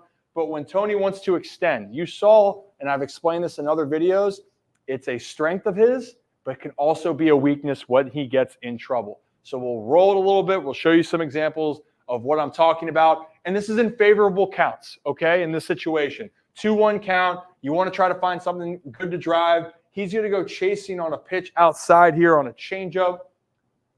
And if you look at this, pitches outside, and that's not a pitch you want to go with 2-1. And by the way, I'm saying this as a guy that did that all the time. So it's not a knock to him. It's just explaining what's actually happening in the situation. You don't want to swing at that 2-1 count. You're going to pop it right up. You lose a good opportunity. It's hard, especially against Berrios.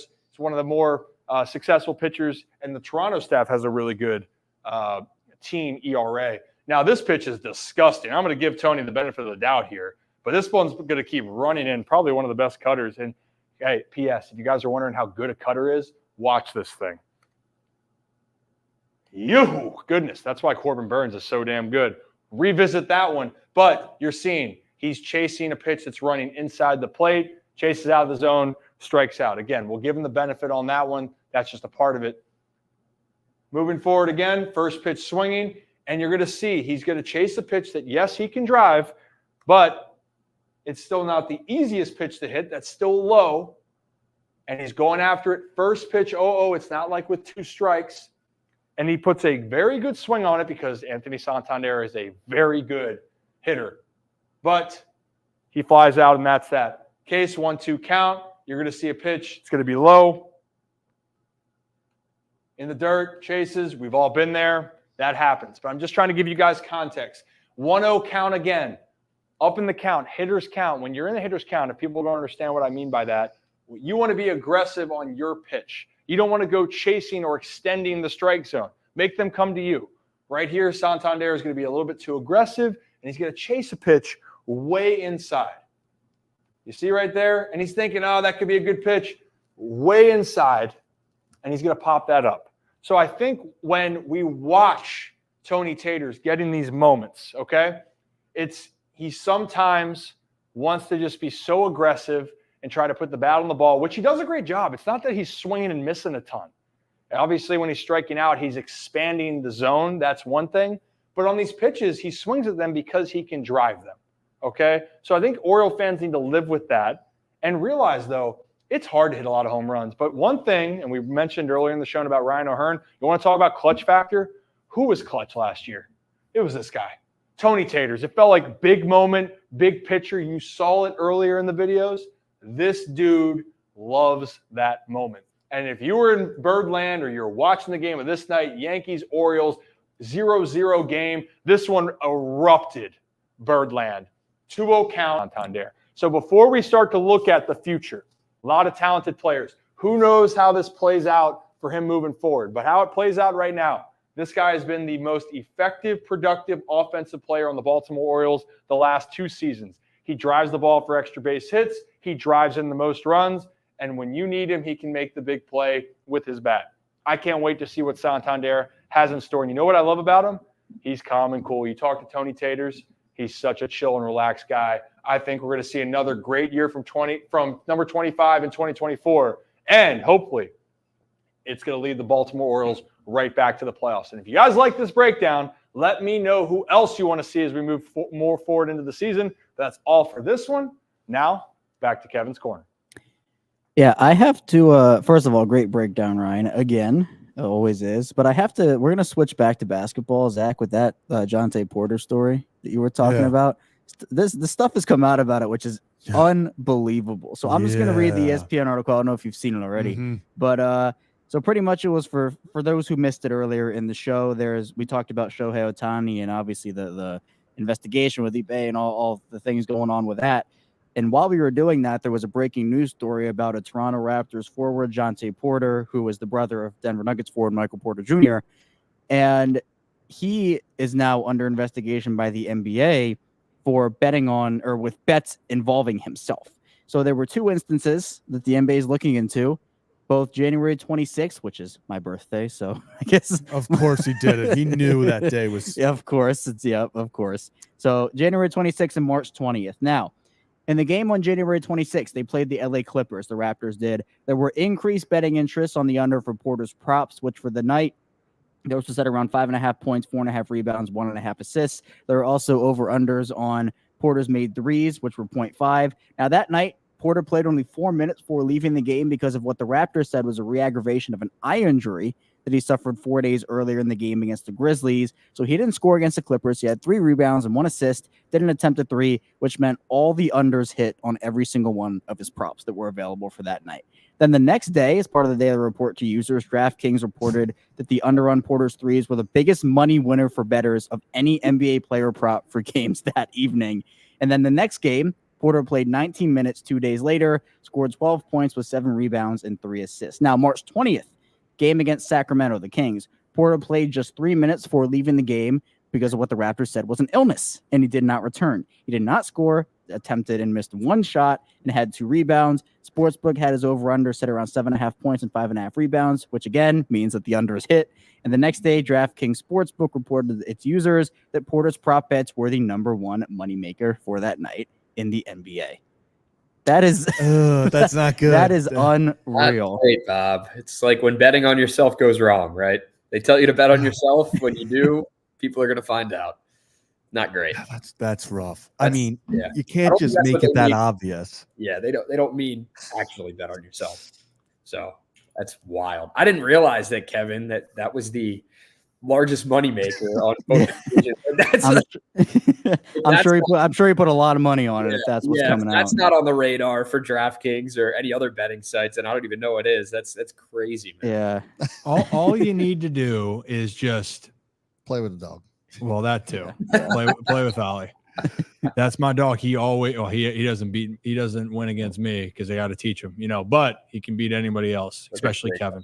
That's a great dog. He's a great dog. It's so fascinating. The whole betting thing. We're just going to see more and more of this, more and more of these. It's just fascinating how this all is. And quite frankly, it's been going on for decades, right? It just so happens to be right now that everything's legalized in most places. Not everything, but a lot of things more legalized. But if you're a player, that was always my thing. If you're going to bet on something or what's going on in general, just stay out of your sport. Don't put yourself, and especially the amount of money you can make as a player. Yeah. Just why even risk it? If they said, hey, $10 million, this was something even with marijuana before it was when weed was then allowed to not be tested in the minors and for professional baseball. That was initially they're like, hey, you can get suspended. I'm like, well, all right. If you're going to pay me to not smoke and you're going to give me a big contract, like remember Josh Gordon, and I know he had an addiction and problem, but that whole situation cost him a big contract, and so I can only imagine all that going through. But personally for me, like, hey, Ryan, you can't smoke weed for the rest of your career, 20 years.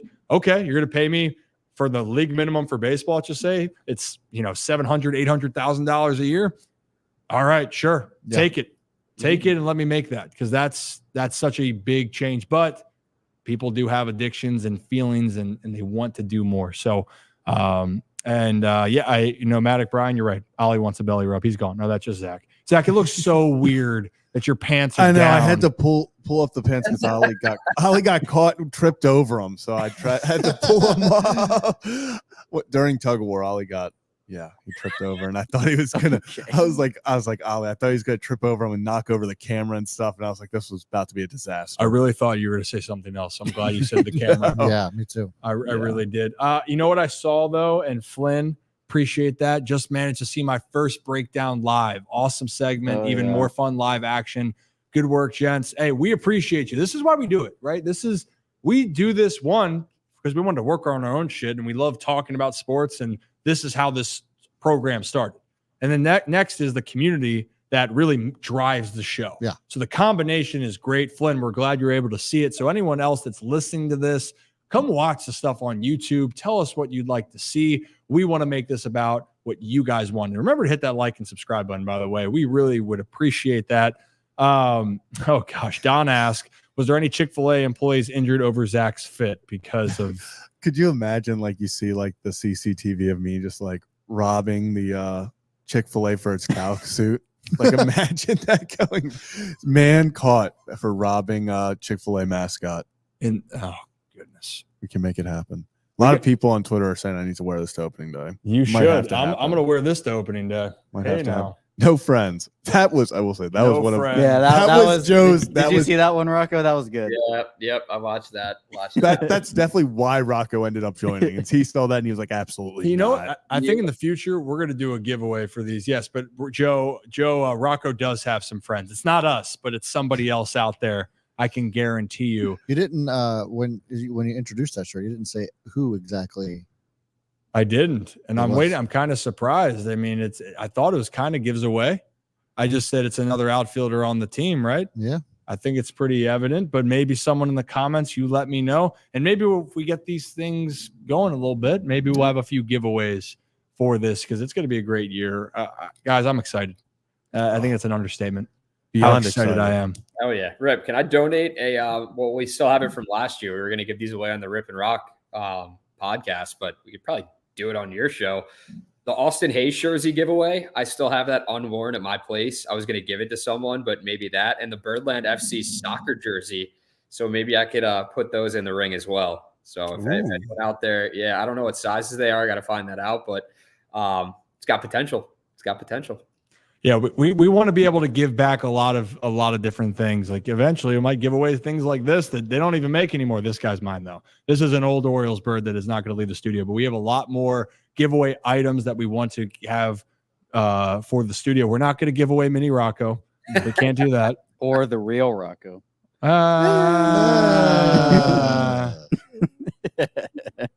We might. Oh, wait a minute. Kelly's still on here. Mascots giveaway. Yeah. Hey, could be the move. That'd be the move. That might be the move. Guys, I think what the move right now is to call tonight. I think it's been great. Appreciate every one of you for coming on tonight. It always is a blast. So again, to recap, Wednesday, we have a special for the show. Huge. We're hoping to do it between 5 and 5:30 to 8, subject to change, not because we're going to be running late, which we could, but that's not the real reason. There's other things in the works that we promise if you keep tuning in, you are going to get some exclusive Ryan Ripken Show footage that you will not want to miss. We promise you on that. We have some great guests that we're going to be involved with us on Wednesday. We're going to talking about the first series more in depth, and hopefully we're actually seeing baseball on Thursday, guys. Weather permitting, Thursday. How can you not be excited? This is what it's all about. Sure this is what it's all about. Rocco, any final words from where you are? Final words from where I am? No, I think you just covered it all. Pumped for opening day. Let's have a day. If you see us wherever we're going to be, I don't know. We know where Zach's going to be, but we all knew that was coming. If you see us, any of us at the game, come up, say hello, have a conversation. We would love to see you guys, and I don't know, have a great time. It's going to be a great experience. Just opening day. Corbin Burns on the mound. What can't you be excited for? And then Ollie. Hopefully, Ollie makes an appearance as well. So yeah. Ollie is stealing the hearts of many. But yeah, so for all of us here, before on the way out, hit that like and subscribe button, hit that follow button. If you're on X, though, follow Brad at Own the Chaos, follow Chaos Striker 34 on X. Zack Ballinger 18 for Zach. At Rocco DeSangro, who is Monster Energy Drinker Rocco right there. And I am Ryan Ripken. And why don't we cue the music? Am I ready? Let's do it. Let's do it. There we go. We're vibing. There's Rocco. Can't leave him hanging. We're vibing around. All right. That does it for the Ryan Ripken Show. As always, have a day. Have a night. Enjoy yourself. The next time we see each other, we'll be one night away from Baltimore Orioles baseball. You guys enjoy yourself. Peace.